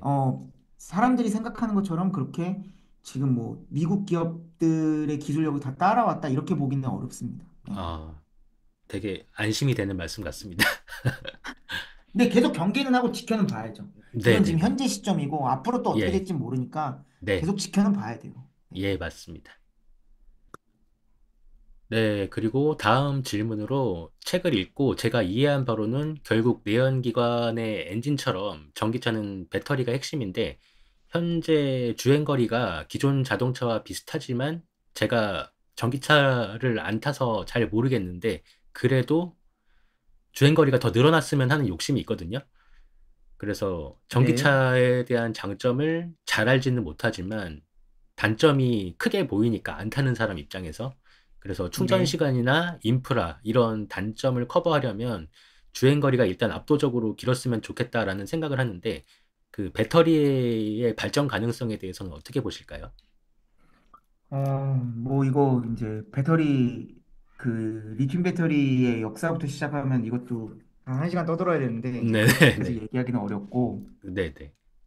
일단은 그 현재 리튬 배터리가 뭐 좀 이제 그 연배가 그 3, 40대 넘어가시는 분들은 알 거예요. 리튬 배터리의 역사가 오래됐다는 걸. 그래서 이게 네. 이 아이디어는 1970년대에 나왔고 현재와 음, 같은 리튬 배터리는 1985년에 일본에서 최초로 개발됐어요. 그래서 네. 그 배터리 그 원형을 개발하신 분은 노벨 화학상도 받았고요. 일본 네. 과학자는. 네. 근데 이제 리튬 배터리가 왜 지금까지 계속 쓰이냐 하면 이거는 이제 그 리튬의 특성상 그 지금 현재 리튬 외에 다른 물질로는 이 정도의 에너지 밀도를 만들 수가 없어요. 그래서 이제 그 고전압 고에너지 밀도의 전지를 만들 수 있는 방법이 이제 리튬이라는 원소를 써야 되기 때문에 지금 현재까지 리튬 배터리를 쓰고 있는 거고. 네. 근데 그럼에도 불구하고 초창기에는 자동차에 쓸 정도로는 에너지나 밀도가 높지 않았거든요. 네. 그러니까 이제 뭐에 썼냐면 뭐 우리 아시죠? 뭐 CD 플레이어 옛날에 그렇게 음. 전자기기에 쓰고 그다음에 핸드폰에 쓰고 이렇게 됐던 네네네. 거거든요. 네네네. 그랬는데 이제 리튬 배터리의 원리는 그대로 살려가되 다른 부분을 계속 바꿔갖고 에너지 밀도와 그, 그 순간적으로 낼 수 있는 힘을 계속 높인 거거든요. 네. 그래서 이제 그 중에 이제 어떤 부분에 많이 바꿨냐 하면 요즘 이제 아까도 얘기했지만 많이 떠드는 양극재. 양극재 소재에 따라서 에너지 밀도 차이가 크기 때문에 네. 양극재를 엄청나게 많이 개발을 한 거예요. 그래서 네. 양극에 들어가는 그 양극을 어떤 식으로 쓰냐에 따라서 그 양극재의 소재에 따라서 이게 에너지 밀도가 크게 달라지니까. 이 대표적으로 NCM 우리나라에서 주로 만드는 니켈, 코발트, 망간 앞글자를 따가지고 네네. 양극재를 니켈, 코발트, 망간을 섞어서 만들어서 NCM이라 그러고요. 그 네네. 다음에 이제 중국에서 밀고 있는 게 LFP. 이게 리튬 인산철의 약자인데 리튬 인산철이 양극재로 들어가서 그래요.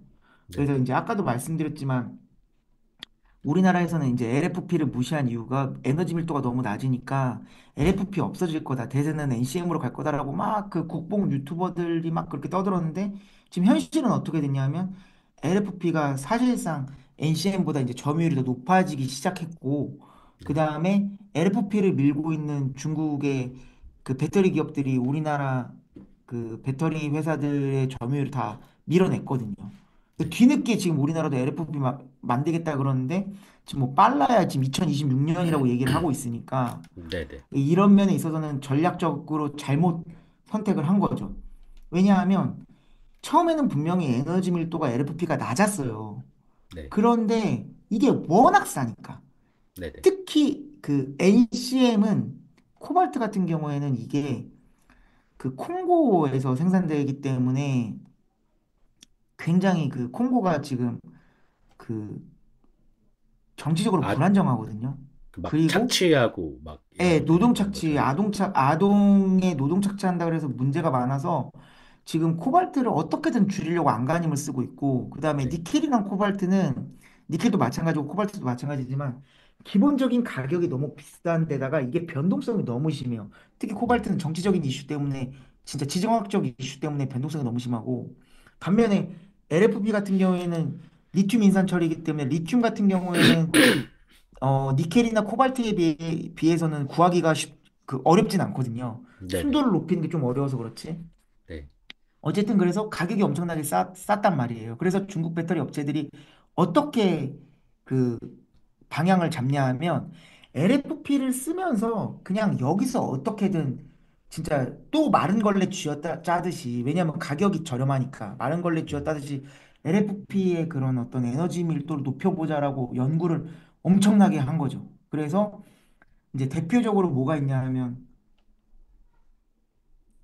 이제 배터리 구조가 가장 기본 단위가 셀이에요. 그 셀을 네네. 모아서 모듈을 모아서 팩을 만드는데 네.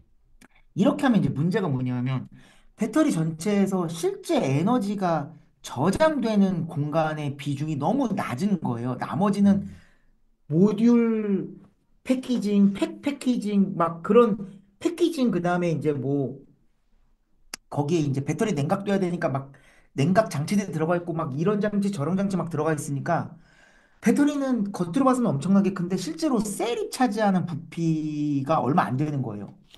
그러니까 안 그래도 LFP는 에너지 밀도가 낮은데 그러면 LFP 자체 에너지 밀도를 높일 수 없으면 그래 차라리 그 배터리 전체에서 실제 셀이 차지하는 비중을 올려보자. 그러면은 같은 공간에 더 많은 셀을 넣을 수 있으니까 그 에너지 용량이 올라갈 거잖아요. 그래서 네네. 모듈 단계를 없애버리고 셀에서 바로 팩으로 가는 셀투팩 기술을 개발한 거예요. 이게 아마 CATL이 그 개발을 했을 텐데 이런 네. 이런 갖가지 방법을 써가지고 열심히 그 LFP의 그 에너지 밀도를 높이려고 노력하다 보니까 이제는 NCM과 에너지 밀도에서 생각만큼 큰 차이가 안 나요. 물론 지금도 NCM의 에너지 밀도가 높습니다. 네. 높은데 예전에 비해서는 많이 줄었죠. 네. 그리고 여전히 가격 경쟁력은 있고. 그래서 음. 우리나라 테슬라 지금 모델 3, 모델 Y 다 중국에서 만든 LFP 배터리잖아요. 아, 근데 지금 보시면 아시겠지만 이제 며칠 전에 그 테슬라 모델 Y 주니퍼가 롱레인지랑 스탠다드 레인지 그 환경부 주행거리 인증을 받았어요. 네네. 근데 롱레인지가 500km, 스탠다드가 400km로 인정받았어요. 근데 이거 음, LFP거든요. 네네. 그러니까 예전에는 LFP로는 이 정도 주행거리 못 낸다 그랬었어요. 몇 년 전만 음, 해도. 네네. 근데 이제 500km, 400km 정도면 그리고 이제 여기서 제가 또 하나 말씀드리고 싶은 게 이 우리나라 환경부 그 주행거리 인증이 전 세계에서 제일 까다롭습니다. 아, 유럽, 중국, 미국 다 포함해서 네네. 제일 거리가 짧게 나와요. 그래서 음, 실제로 오늘들 이야기 들어보면은 실제 주행거리가 대부분 인증 주행거리보다 오래 간다고 하더라고요. 한 그런가요? 10% 이상, 10% 정도는. 어, 어, 그러니까 예를 들어서 롱레인지가 500km인데 한 550km까지 간다 치면 연비가 별로 좋지 않은 가솔린 자동차들 주행거리가 이 정도 나오거든요. 그죠, 그죠. 저는 그게 네. 그러니까 이제는 더 이상 그 가솔린 자동차들과 주행거리에서 큰 차이가 안 나요. 그럼 이제 그러네요. 두 번째 네. 문제가 뭐냐면 이제 충전 속도거든요. 근데 이제 음, 충전 속도도 걱정할 필요가 저는 없다고 생각하는 게 야, 아무리 그 슈퍼차저 같은 거 써도 2, 30분 걸리지 않냐. 기름은, 딸깍 하면은, 2, 3분이면 다 채우는데, 그거 어려운 거 아니냐 그러는데, 그렇게 생각할 게 아니라, 전기차가, 이제 앞으로 전기차 충전소가 아파트마다 보급이 되면, 지금 신형 아파트 같은 경우에는 전기차 충전소가 엄청나게 많고, 구형 아파트에서도 전기차 충전소를 깔고 있거든요. 주차 공간 네네. 일부에다가. 네네. 그러면 그 전기차 충전소는요, 속도 빠를 필요가 없어요. 왜냐하면 밤새 주차해 놓으면 거기다 충전기 꽂아 놓으면 되니까 잘 때. 네네.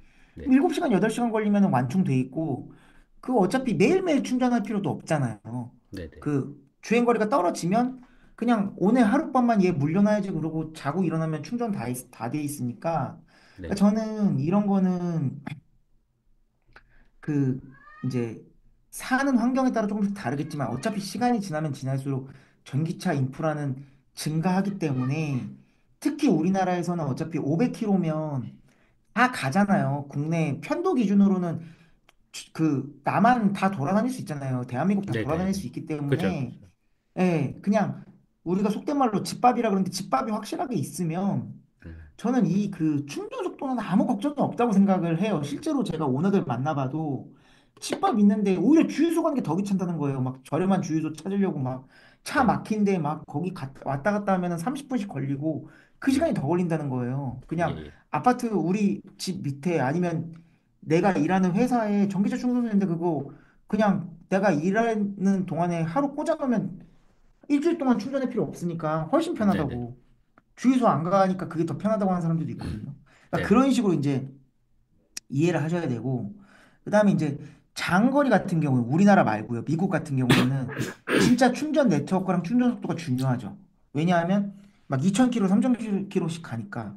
근데 네네. 그런 면에서 제가 책에도 썼지만 테슬라만큼 그 고속 충전 네트워크가 잘 돼 있는 게 없거든요. 네네. 그걸 어떻게 알 수 있냐면 테슬라가 독자 규격을 NACS라고 이름 바꾸고 그 규격을 완전히 다 오픈한 다음에 표준 충전 규격으로 북미에서 인정받았잖아요. 네네. 그래서 다른 자동차 기업이 어떻게 하고 있냐 지금 다 슈퍼차저 쓰려고 지금 노력 중이에요. 슈퍼차저 어떻게든 하려고 차량에 들어가 있는 그 충전 구도 지금 NACS로 바꾸고 있고 그 테슬라랑 연동해가지고 테슬라랑 협의해서 슈퍼차저 꽂으면 충전이 될 수 있도록 지금 바뀌고 있고 뭐 GM이나 포드나 리비안이나 이런 회사들은 이미 NACS 쓸 수 있거든요. 네네. 미국에서.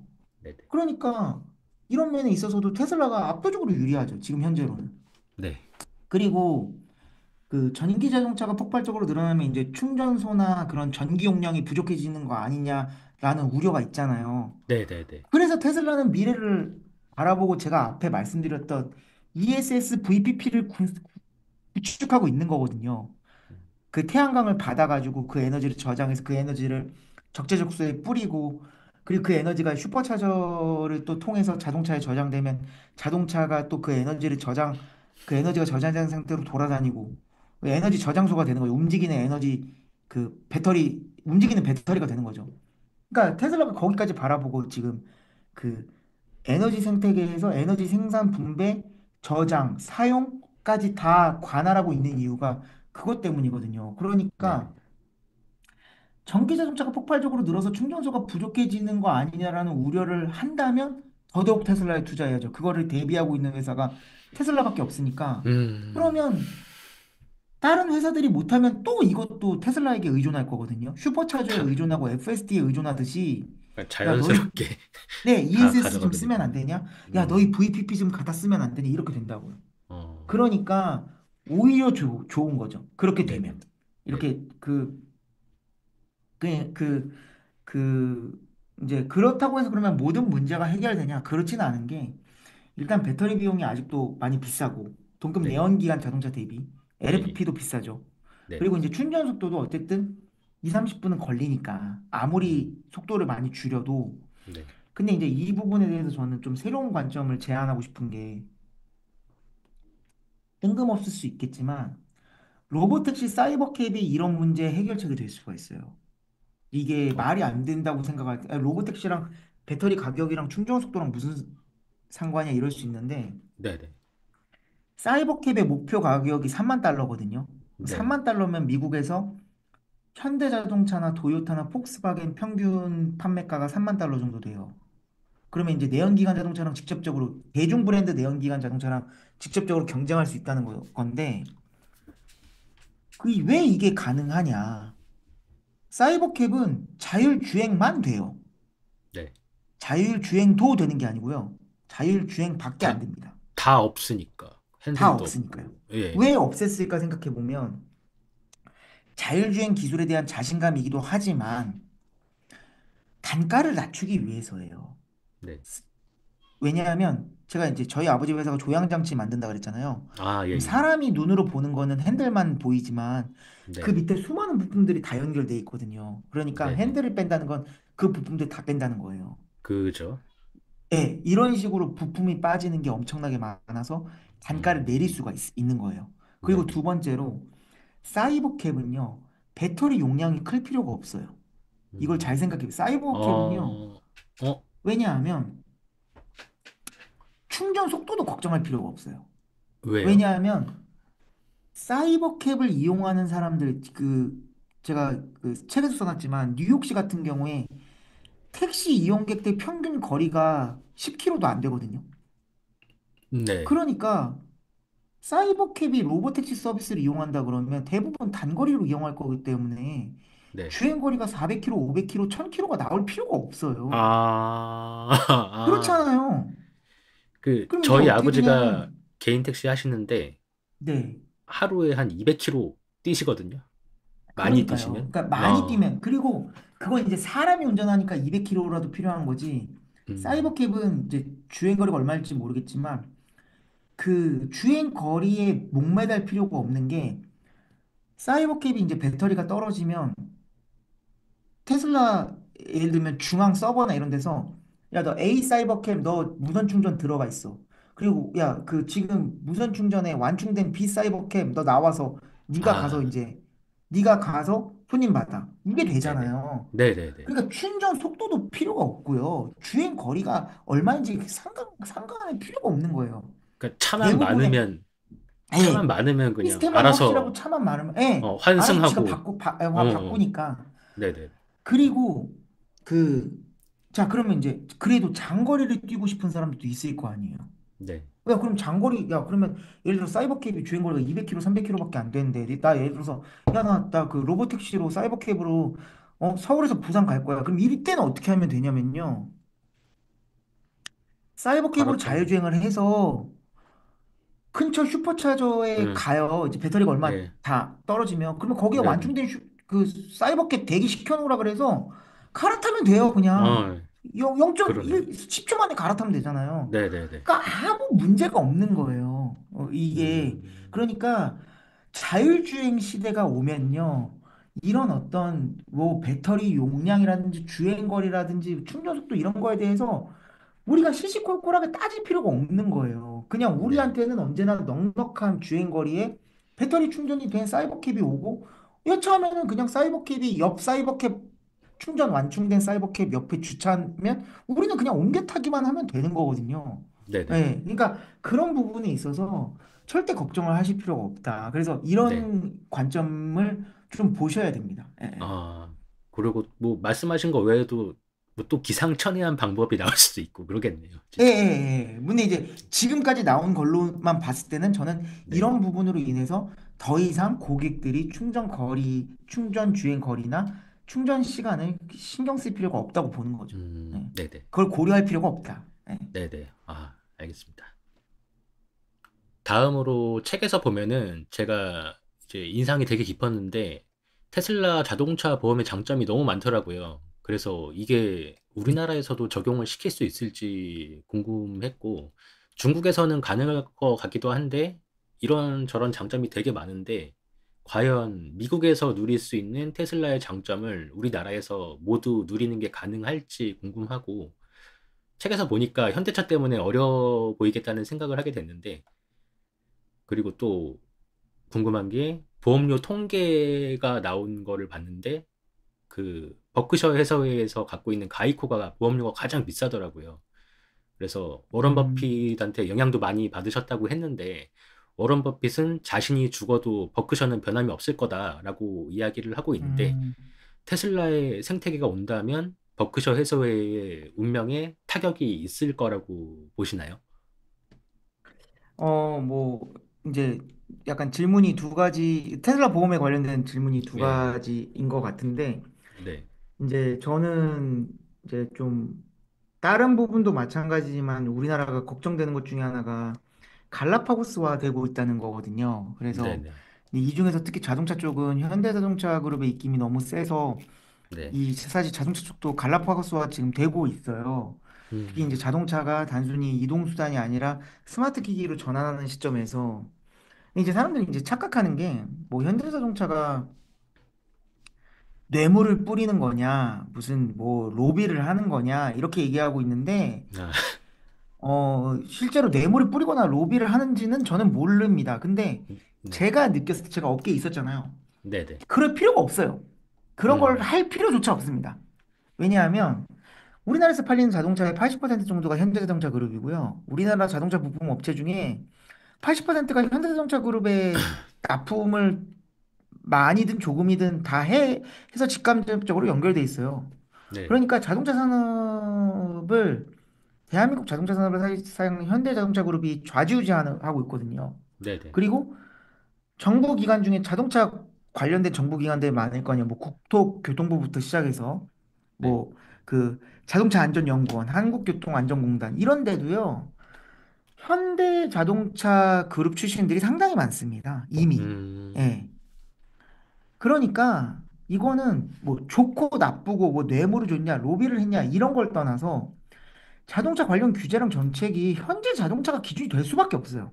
네, 한 네, 회사가 80%를 다 차지하고 있는데 이게 상식적으로 정부 입장에서 생각을 해보자고요. 정부를 탓하기도 애매한 게 어쩜 자동차 관련 정책을 만들려면 그 나라의 자동차를 주로 파는 기업들 간의 형평성을 고려해야 되거든요. 네, 네, 특정 업체가 불리해지거나 유리해지면 안 되잖아요. 네, 네, 근데 우리나라는 그걸 고려할 회사가 딱 하나 회사밖에 없어요. 현대자동차밖에 없어요. 네, 특정 업체에게 유리하거나 불리하거나 이런 형평성을 따질 게 없다고요. 그냥 다른 운명, 회사들이 운명 예, 공동체, 점유율이 3% 5%밖에 안 되는데 예, 그리고 그 회사들 입장에서도 현대자동차를 기준으로 정책을 세운다 그래도 뭐라 할 말이 없어요. 판매량이 안 나오니까. 그렇죠. 그러니까 정부에서도 현대 자동차를 기준으로 삼는 게 정책의 효율성 입장에서도 좋단 말이에요. 근데 그렇죠. 이제 그게 국내에서는 괜찮은데 근데 글로벌로 넘어가면 이게 점점 갈라파고스화 되고 당연히 독점 시장이니까 썩어 들어갈 수밖에 없는 거죠. 네. 그거는 어쩔 수가 없는 거. 경쟁이 없잖아요. 음, 그러니까 이제 그런 이제 얘가 대표적으로 뭐가 나왔냐 하면 그 자동차 안전연구원에서 그 작년 크리스마스 때 한국 자동차 안전평가 KNCAP이라고 결과 공개했는데 현대 자동차 캐스퍼 일렉트릭 그거 경차 기반으로 만든 캐스퍼 일렉트릭이 안전등급이 3등급 나왔는데 테슬라 모델 Y가 4등급 나왔거든요. 그거 갖고 어, 이제 말이 안 된다 그래서 제가 왜 그 테슬라 모델 Y가 4등급이 나왔는지 이제 세세하게 분석해가지고 엑셀 글 올린 게 있는데 네네. 그게 그 조회수가 한 30만 회 나왔거든요. 어, 근데 그 검사 기준 제가 다 다운로드 받아서 뜯어봤는데 다 현대 자동차에 억지로 끼워 맞춘 거예요. 음, 현대 자동차가 점수가 높게 나오도록 끼워 맞춘 거예요. 그 평가 등급, 검사 방법, 평가 등급 매기는 기준 전부 다. 근데 미국이랑 유럽에서 테슬라 모델 Y는요, 가장 안전한 차 중 하나거든요. 네네. 그럼 똑같은 차를 갖다가 왜 우리나라에서만 이게 4등급이 나왔냐고요. 그러니까 얼마나 억지로 갖다 끼워 맞춘 거예요. 그렇죠. 그러니까 이게 현대자동차 입김이 안 들어갔다고 볼 수가 없는 거예요. 그 기준 자체가 왜곡돼 있으니까 네네. 현대자동차가 억지로 돈을 주면서 그렇게 안 하더라도 기준 자체를 알아서 현대자동차에 맞춘 거예요. 제가 네. 이거를 또 자세히 얘기하면 이게 또 한 30분짜리 길이라 자세히는 얘기 네. 못하지만 네. 이러한 이유들 때문에 저는 이제 테슬라 보험이나 FSD가 우리나라에 온전히 들어오기는 어렵다고 좀 생각은 해요. 네네. 그래서 뭐 FSD 같은 경우에는 국토교통부가 공식적으로 도입을 따로 막고 있지 않다라고 네. 밝혀긴 했지만 막상 이제 들어오게 되면은 그 우리나라 국내법을 막 들이밀어가지고 이런 기능, 이런 기능, 이런 기능은 못 쓴다라고 얘기할 수도 있고요. 네. 그 다음에 테슬라 보험도 기본적으로 데이터를 그 사람의 운전 데이터를 테슬라가 가져가야지 그 테슬라 보험이 작동하잖아요. 제가 책에도 썼지만 근데 네네. 그런 부분에 과연 우리나라에서 허용을 해줄 것인가?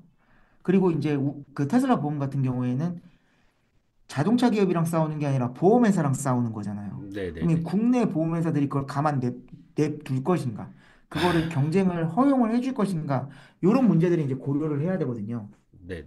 그래서 저도 어떻게 보면 어 일론 머스크가 어쨌든 그 중국에서도 테슬라는 굉장히 중국 정부도 테슬라를 좋게 보고 있기 때문에 테슬라 보험이 오히려 중국에서 먼저 더 허가가 될지도 모른다라는 네. 생각도 들고요. 네네네. 근데 이제 여러분들이 한 가지 아셔야 되는 거는 그러니까 테슬라 오너로서는 이런 게 좋진 않죠. FSD 제대로 작동도 안 돼, 테슬라 보험도 그죠. 못 들어. 하지만 투자자 입장에서는 이게 그렇게 큰 문제가 아니에요. 왜냐면 우리나라 음. 시장이 안 크거든요. 아, 우리나라 맞아요. 시장은 예. 그러네요. 테슬라 전체 시장에서 크게 큰 비중을 어, 차지하지 않기 때문에 이게 자꾸 예. 착각하는 게 음, 우리나라에 살고 있다고 왜 우리나라 주식시장에만 관심을 가져야 되냐는 거예요. 그죠. 미국 주식을 우리나라 주식처럼 편하게 사고 팔 그니까요. 수 있는 세상이잖아요. 그러니까, 예. 그러니까, 우리나라에 산다고 자꾸 우리나라 환경만 보고, 우리나라 주식시장만 보고, 우리나라를 기준으로 삼아서 테슬라를 과소평가하면 안 되거든요. 우리나라 음, FST를 보고 테슬라 FSD 기술을 판단하면 안 되잖아요. 우리나라 네네네. 슈퍼차저 네트워크를 보고 테슬라 전 세계 그 슈퍼차저 네트워크를 판단하면 안 되잖아요. 아, 예, 맞아요. 그러니까 그런 그 제발 이게 그 앵커링 이펙트라 그래서 이제 그 앵커링 효과라고 하는데 자꾸 자기가 사는 지역, 자기가 자주 보는 그런 정보를 기반으로 잘못된 판단을 하거든요, 사람들이. 그러니까 네네. 제발 그렇게 판단하지 마시고 예, 그 예. 우리나라에 FST나 테슬라 보험 안 들어오는 거랑 테슬라의 경쟁력이랑은 아무 상관이 없어요. 테슬라 네네. 주가에 미치는 영향은 거의 없다고 보셔도 됩니다. 그냥 그리고 이제 우리나라에서 운전하기만 예, 불편할 뿐인 예, 거지. 예, 예. 예, 맞아요. 나 그게 이제 차를 구매한 데는 고민거리가 될 수 있지만 네네. 테슬라를 투자하는 데는 아무 고민거리가 안 돼요. 우리나라에서 그러네요. FSD랑 자동차 예. 보험 안 되는 거에 대해서 신경 쓰지 않으셨으면 좋겠고 막말로 그냥 북미랑 그다음에 중국만 되면 되잖아요, 그냥. 네.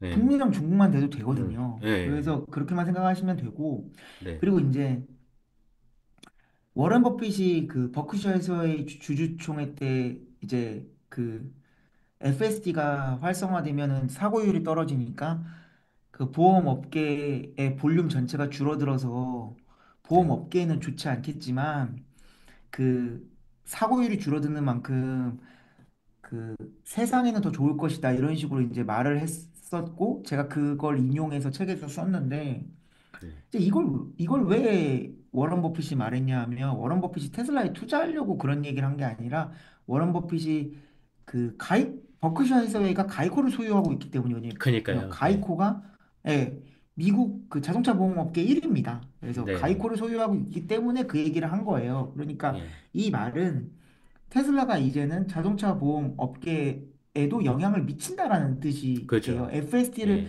통해서도 영향을 미치고 또 자동차 보험을 직접 하니까 거기서도 영향을 미치고. 그러니까 네, 네, 이런 관점에서 워렌 버핏의 발언을 해석해야 되는데 네, 자, 그럼 그렇다고 해서 예를 들어서 테슬라 보험이 엄청나게 확장돼서 가이코를 비롯해서 기존 그 자동차 보험 회사들이 타격을 입는다고 해서 그럼 버크셔 해서웨이가 심대한 타격을 받을 거냐?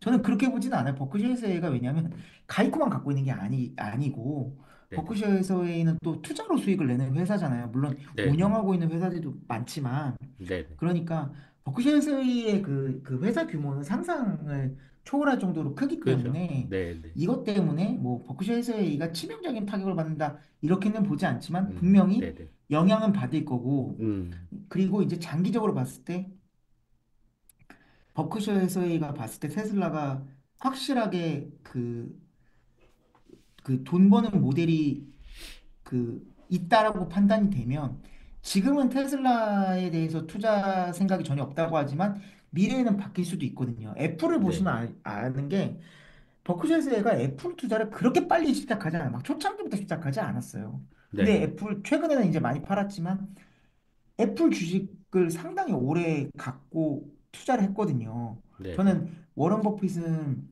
그런 IT 기업에 이렇게 투자를 많이 안 할 거라고 생각을 했는데 어쨌든 애플이 돈을 제대로 버는 걸 보여주니까 이제 그 버크셔에서 투자를 상당히 많이 하기 시작했거든요. 그러니까 저는 이제 워런 버핏이 정확하게 어떤 기준을 갖고 투자하는지에 대해서 제가 정확하게 아는 건 아니지만 워런 버핏이 그동안 했던 말들이나 이런 거를 제가 생각해 볼 건데 나중에 또 그 테슬라의 어떤 사업 포트폴리오가 그 바뀌고 다양해지고 이러면 뭐 투자할 수도 있지 않을까 저는 그렇게 생각을 해요. 다만 저는 그 버크셔 해서웨이가 투자하냐 안 하냐를 그 막 예측하면서 테슬라 투자에 대한 제 의견이 바뀌거나 그러지 않아요. 네, 네, 워렌 버핏이 투자를 하든 안 하든 네, 제 기준에서는 테슬라는 매력적인 투자하기 매력적인 기업이고 앞으로의 미래가 창창하다고 생각하기 때문에 네, 그거를 저는 신경 쓰진 않고요. 네, 하지만 요즘에 이제 좀 그 최근에 올해 들어서 좀 제가 좀 긍정적으로 보는 거는 그 각종 헤지 펀드들이나 여러 펀드들 그다음에 이제 그 유명한 투자자들이 테슬라 투자를 시작했다는 거가 좀 저는 좀 의의가 있거든요. 네, 대표적으로 네, 이제 저도 좋아하는 그 브릿지워터 그 펀드 운영한 레이 달리오가 그 브릿지워터에서 처음으로 테슬라를 포트폴리오에 담았어요. 네, 근데 물론 6,200만 달러 담았는데 사실 그 브릿지워터 운영 자산에 비해서는 엄청나게 소액인데 담았다는 거에 저는 의의가 있다고 보거든요. 네, 그러니까 버크셔 해서웨이도 향후 그럴 수도 있다. 하지만 뭐 음, 버크셔 해서웨이가 투자를 하든 투자를 안 하든 네, 그거는 테슬라가 앞으로 가려는 그 테슬라 투자 결정에는 큰 영향을 음, 미치진 않고 그런 거에 대해서 이렇게 막 너무 신경 쓰지 않아도 된다. 네, 저는 네, 그렇게 네, 네, 생각합니다. 네, 네. 그리고 다음으로 제가 생각하고 싶지도 않은데 만약에 네. FSD가 사망 사고가 난다면 어떨까? 이제 저는 음, 테슬라랑 테슬라 두 배, 세 배의 레버리지도 투자를 하고 있는데 네. 유튜브에서 이제 섬찟한 댓글을 봤어요. 이제 제가 세 배 상패를 경험을 해봤으니까 네. 만약에 FSD 사망 사고가 나면 테슬라가 하루에 34% 넘게 빠지는 게 가능하다. 그러면은 음, 3배는 하루 만에 증발할 수도 있다라는 네. 의견을 봤는데, 저는 그럴 수도 있겠다라는 생각이 들어서, 만약에 FSD 사망 사고가 나면 테슬라의 앞날에 어떤 영향을 미칠지 궁금합니다. 저는 질문을 네, 좀 바꿔보고 싶은 게 네, FSD에서 사망 사고가 나면 어쩔 거냐고 지금 질문을 하신 거잖아요. 네, 네, 근데 그러니까 기술의 역사를 쭉 보면 이거는 조금 겁먹으실 수도 있는데 FSD를 사람들이 많이 사용하면 사망 사고가 납니다. 날 수밖에 없어요. 음, 어, 없죠. 그냥 난다고. 왜냐하면 이 세상에 완벽한 기술은 없거든요. 안전이 보장된 완벽한 기술은 없어요. 네, 없잖아요. 그러니까 이거를 사람들이 그렇죠. 네, 네, FSD에서 사망 사고가 나는 게 엄청나게 테슬라의 가치나 테슬라의 미래에 치명적인 일이 될 거라고 생각을 하는데 그런 사람들은 이불 밖도 나오면 안 되고 이불 안도 위험합니다. 집도 무너질 수 있으니까요. 네, 제가 네, 그 책에서 예시를 들었잖아요. 네, 네, 네, 사실 음, 제가 그 비행기 예시를 들면서 좀 걱정했던 게 그 책을 초고를 다 내고 나서 그 이번에 사고 나갖고, 제주항공 사고가 네, 났잖아요. 네, 네, 네, 하지만 저는 그 책에서 그 내용을 안 뺐거든요. 그러니까 네, 그거는 네, 안타까운 거고 그런 사고가 다시는 일어나지 말아야 되지만 네, 저희 부모님도요. 1월 1일 초에 제주항공 타고 일본 갔다 오셨거든요. 그 사고가 네, 네, 난 며칠 뒤에. 네, 그러니까 끔찍한 사고였지만 사고가 난다고 해서 전 세계 사람들 아니면 우리나라 사람들이라도 그 다음 날부터 아무도 비행기를 이용하지 않거나 그러진 않거든요. 네, 그리고 막 예를 들면 그 기종의 비행기를 가지고 있는 모든 항공사의 주가가 폭락하지도 않고요. 네, 네, 그렇잖아요. 네, 네, 여전히 비행기는 다른 교통수단에 비해서 사망률이 가장 낮아요. 제가 그거는 책의 통계 자료를 보여줬는데 비행기 사고가 별게 아니라는 게 아니라 통계 논리적으로 따졌을 때 그렇다는 거예요. 네, 네, 네, 그러면은 이런 거를 우리가 왜 이런 비행기 사고가 끔찍한 사고가 일어나는데도 불구하고 왜 사람들이 여전히 비행기를 전 세계 사람들이 타냐는 거죠. 왜냐하면 비행기가 주는 이익이 엄청나게 크기 때문이거든요. 그쵸. 그러니까 안전성이 일정 수준 이상 보장이 되면 사고 날 확률이 제로가 아니라고 하더라도 사망자가 일어날 확률이 제로가 아니라고 하더라도 결국에는 기술은 쓰이고요.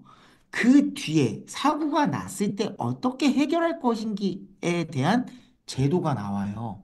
제가 또 다른 예시로 엘리베이터를 들었잖아요. 네, 네, 엘리베이터도요, 매년 우리나라에서 사망 사고가 나요. 뉴스에 안 나올 뿐이지 추락이 네, 돼요. 네, 안전장치를 3중, 4중으로 만들어 놨는데도 엘리베이터가 추락을 해서 사고가 나서 사람이 죽어요.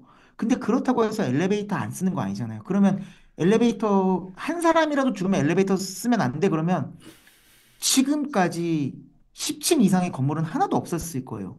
네, 네. 저는 그런 논리면요. 저는 집에 못 가요. 저희 집 28층인데 아, 28층을 어떻게 네, 네, 계단으로 올라갑니까? 네, 네, 네, 말이 안 되잖아요. 네, 네, 그러니까 이제 사람들이 뭘 만들어 놨냐 하면 엘리베이터 사고로 사망을 했을 때 어떻게 보상할 건지에 대한 제도가 만들어지는 거예요. 음, 안전성은 높이지만 네, 네, 사망 사고가 제로가 아니라는 거를 모두 다 인정을 하니까 네, 그래서 뭐가 있냐면 승강기 보험이 있는 거거든요. 음, 승강기 보험이 따로 있습니다. 네, 네, 네, 마찬가지예요. FSD도 사고가 날 겁니다. 안타깝지만 아무리 노력을 해도 사망 사고가 날 거예요. 음, 근데 사람이 운전하는 것보다 FSD가 운전했을 때 안전도가 확실하게 좋다. 10배, 20배, 30배, 50배가 좋다라고 하면 그리고 그 FSD를 사용함으로써 부가적으로 생산되는 부가가치들이 늘어나잖아요. 네, 사람들이 네, 그 안에서 생산적인 활동을 하고 앱 생태계가 활성화되면서 수익이 늘어나고 그 다음에 로보택시 사업이 활성화되면서 거기서 부가가치가 창출되면 네, 사람들이 어떻게 방향을 전환하냐 하면 네, FSD를 없애는 방향으로 가는 게 아니라요. FSD에서 사망 사고가 났을 때 이거를 어떻게 해결할지에 대한 제도를 만들죠. 음, 여태까지의 기술 발전 방향은 다 이런 식으로 갔어요. 네네. 그러니까 사망 사고가 난다고 해서 그렇게 보시면 안 돼. 사망 사고가 난다고 해서 자율주행 기술이 안 쓰이고 그 FSD를 만든 회사가 망하고 이렇게 생각할 필요 없습니다. 물론 뭐 하루 만에 안타깝지만, 20% 30%, 예, 예, 20% 30% 주가가 빠져갖고 모르겠어요. 세배 레버리지가 없어질 수도 있을 수도 음, 있는데 저는 이제 네네, 장기적인 관점에서 말씀드린 거예요. 네네, 그게 네네, 사망 사고가 났다고 해서 회사가 망하거나 그거는 이제 그 전에 기술 도입의 역사, 기술 발전의 역사를 보면 그건 명백해요. 그렇게 따지면 절대 지금 운전도 하면 안 되거든요.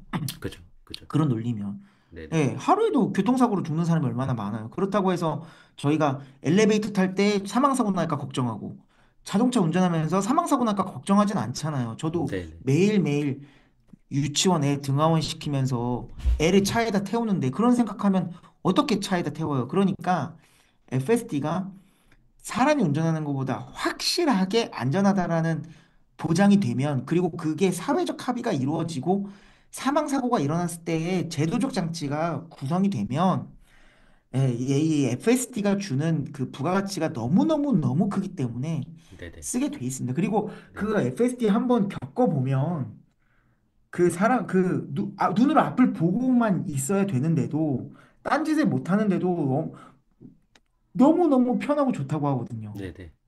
제 미국에서 사촌 지금 동생이 FSD 미국에서 Y를 샀는데 저한테 예, 얘기를 해줬는데 마약이라고 하더라고요. 한번 그렇게 하면은 돼요. 이제 그렇게 못 쓰게 한다고. 돼요. 예, 예, 그게 딴 데로 못 넣어. 이미 이게 완벽한 FSD도 아닌데도 그니까요. 슈퍼바이스인데도 딴 거 뭐 단차가 안 좋네, 뭐가 안 좋네 그래도 이 음, FSD 때문에 딴 차로 못 가겠어라고 하는 사람들 진짜 많거든요. 그죠. 그러니까 진짜 완벽한 unsupervised FSD가 되면 분명히 사람들이 많이 쓸 거고 네네. 제도가 구축이 되지 사망사고가 났을 음, 때 그거를 커버할 수 있는 제도가 만들어지지 사망사고가 네네. 났다고 테슬라가 망하고 FSD가 중단되고 저는 그렇게 보지 않습니다. 예. 음, 이건 역사가 저는 말해주고 있다고 생각해요. 그냥, 안타까운 일이 일어나지 않기만 바래야 될 것 네, 저도 같네요. 당연히 제가 네. 이거를 그 사고를 미화하거나 사고를 예, 얕보는 게 예, 절대 예. 아닙니다. 예. 이상하게 근데 삐딱선 타시는 여태까지 분들이 있을 것 같아서. 그냥, 예, 인류의 발전은 이런 식으로 음, 진행이 돼 왔다는 거예요. 이거 저는 예, 예, 예. 팩트를 그냥 말씀드리는 예, 겁니다. 예, 예. 이제 되게 오랜 시간 동안 좋은 말씀을 해주셨는데요. 마지막으로 네. 테슬라 투자를 고민하는 사람들에게 당부하고 싶은 말씀이 있을까요?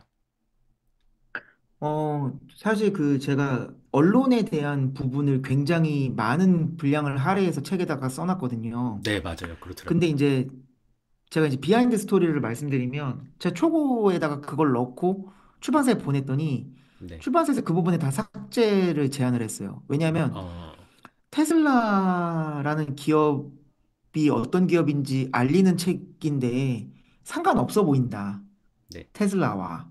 네, 네, 근데 저는 아니다. 이게 테슬라라는 기업을 이해하고 또 테슬라의 가치를 정확히 판단하려면 독자들이 이 부분을 알아야 된다라고 제가 주장을 해서 그 부분이 안 지워진 거거든요. 네, 네, 그러니까 요즘 언론들이 어쨌든 언론의 그 역할을 제대로 못한다는 거는 아마 다들 아실 거예요. 이거는 뭐 그 언론의 정치 성향이랑 상관없이 똑같습니다. 뭐 저는 좌파 우파 이런 거 상관없이 요즘 네, 언론들은 그냥 자극적인 뉴스로 조회수 땡기고 광고 수익 얻는 거에 집착을 하고 있거든요. 네, 네, 특히 테슬라는 어쨌든 그동안 광고를 많이 안 했기 때문에 기존 언론들이 좋아할 수가 없어요. 거기다가 일론 머스크는 워낙 일론 머스크가 기행을 많이 펼친다고 사람들이 인식하기 때문에 그죠. 실제로 기행이 아니지만 저도 모를 때는 그냥 관종인 조회수 줄 알았어요. 빨아먹기, 예, 네, 그 조회수 빨아먹기 딱 좋거든요. 네, 그러니까 네, 그 언론에서는 그 일론 머스크에 대해서 자극적인 뉴스 쓰는 게 땡큐죠. 네, 그리고 까도 부담 없잖아요. 왜냐하면 광고를 안 주니까 언론사에. 네, 그러니까 특히 테슬라에 투자하실 때는 제발 그 언론 뉴스들을 보고 아까 딥시크랑 BYD 얘기도 했지만 그 언론 뉴스만 보고 판단하시면 절대 안 되고요. 제가 그 네, 네, 부분에 일단 그래서 이제 저는 제 책에 그런 내용을 쓴 거고 제가 지금 테슬라 투자를 7년 차거든요. 7년 차죠. 2019년부터니까. 네네. 만으로 6년 정도 됐고.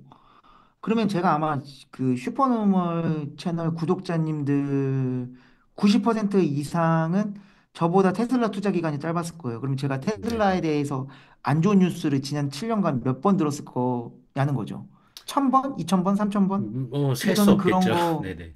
예, 그런 거 듣고 단 한 번도 매도하지 않았거든요. 네네. 그러니까 테슬라가 정확히 어떤 회사인지를 그걸 보시는 거에 집중을 해야지 언론이 정확하고 객관적으로 뭔가 그 테슬라에 대해서 알려줄 거라고 절대 착각하시면 안 되고 그래서 저는 이제 정말로 투자를 고민하시는 분들에게 제가 물론 제가 쓴 책이지만 자신 있게 제가 그 제 책을 추천하는 이유가 그 무슨 목표 주가 차트 이런 거 전혀 없잖아요. 재무제표에 네네. 대한 말도 없어요. 하나도 그 없어요. 부록에만 예, 네. 부록에만 제 투자 원칙을 썼지 그 부분 제외하면은 테슬라라는 기업이 어떤 기업인가에 대해서만 심층적으로 분석을 한 책이라서 저는 네. 그런 면에 있어서 다른 테슬라 책과는 좀 차별화가 된다고 생각하거든요. 그래서 네네.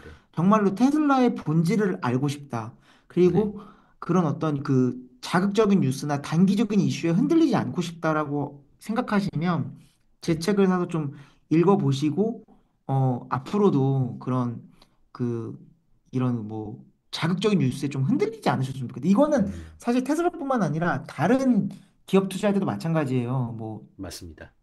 저도 아이온큐 소액 투자하고 있는데 네네.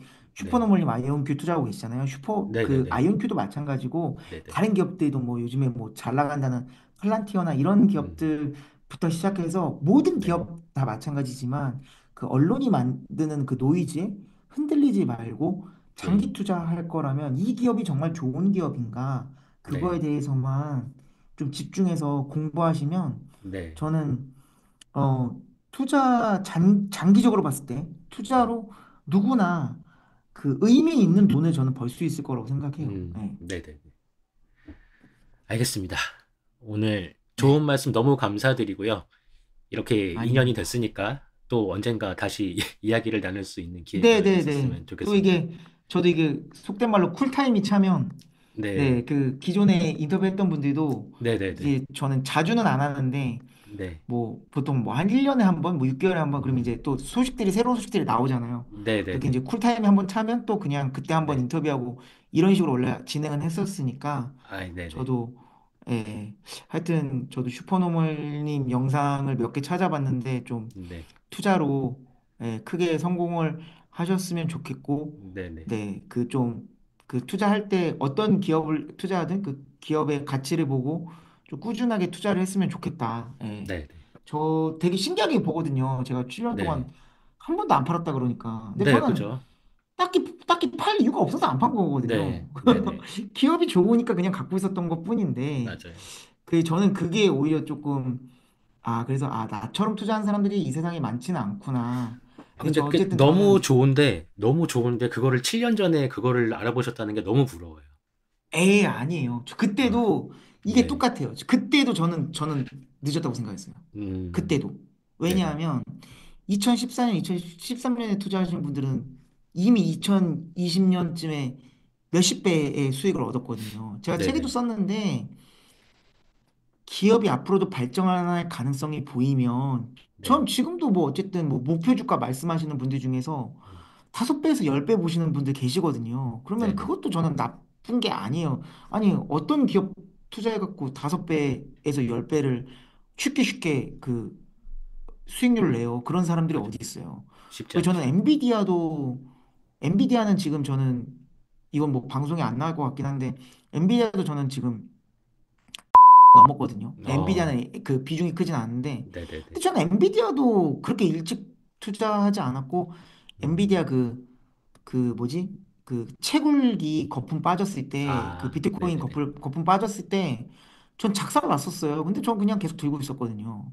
그래서 이번에 그냥 계속 들고 있었는데, 그냥 가만히 어느 날 보니까 주가가 이제 그 말도 안 되게 올라가지고 1000달러 넘었었잖아요. 그렇게 된 거고.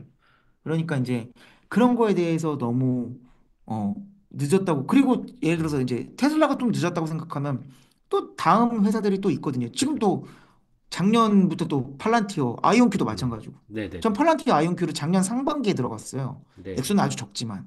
네. 그러니까 지금 뭐 아이온큐 작살났다 그러고 어젠가 그저께 팔란티어 또 10% 넘게 빠졌다 그랬는데도 저는 수익률이 300% 400%거든요. 그렇죠. 물론 저도 액수는 되게 아이언큐는 적어요. 저도 마찬가지예요.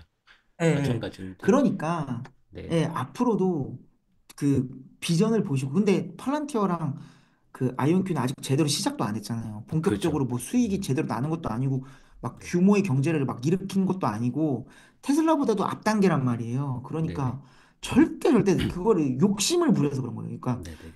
돈을 많이 벌고 싶으면 돈을 제일 빨리 벌 수 있는 방법은 돈을 빨리 벌려고 안 하는 게 돈을 제일 빨리 벌 수 있는 맞아요. 방법이거든요. 맞습니다. 아이러니하게도 그러니까 저는 지금도 저는 제가 그러니까 테슬라 책을 냈죠. 지금도 네네. 안 늦었다고 생각하니까. 그래서 그러니까 저도 그런 부분에 이제 대해서는 조급하지 테슬라 않으려고. 차를 타고 싶은데 네. 테슬라를 사면은 그거를 저도 보거든요. 똑같아요. 2012년에 테슬라 주식을 샀으면 100배가 돼 있는데, 그렇죠. 예, 그거를 보고서 참고 있습니다. 그 만약에 그때 이제 테슬라 차량을 살 수 있을 정도의 돈을 그 투자를 해놓고 한 번도 안 팔았다. 그러면은 이제 유튜브 채널 운영할 필요가 없는 거죠. 회사를 그죠, 다 그죠, 둬도. 그죠. 예, 그냥 예. 뭐 근데 유튜브를 이게 뭐하러 하겠습니까? 근데 중요한 건 항상 알아둬야 되는 네, 거는 이게 네, 이제 그거는 이제 그 과거에 내가 그랬을 텐데라고 하는데 사실 음, 막상 큰 돈이 들어가 있으면은 진짜 떨려요. 별의별 그죠, 뉴스들이 다 그죠, 나오니까. 그렇죠, 그래서 사실은 막 내가 나는 이거 10년 들고 갈 거야라고 하는 사람들 중에 10년 진짜 들고 있는 사람은 1%도 안 되거든요. 그죠.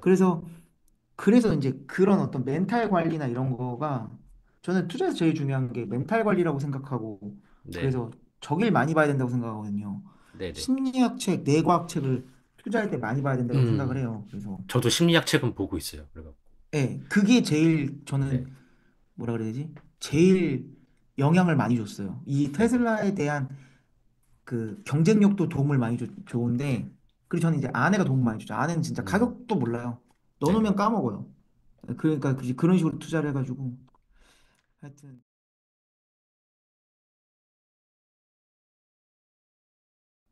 저와 여러분이 내가 원할 때 좋아하는 것을 사랑하는 사람과 함께 하고 싶은 만큼 오랫동안 할 수 있게 되기를 응원하겠습니다. 건강하고 행복하게 또 만나요.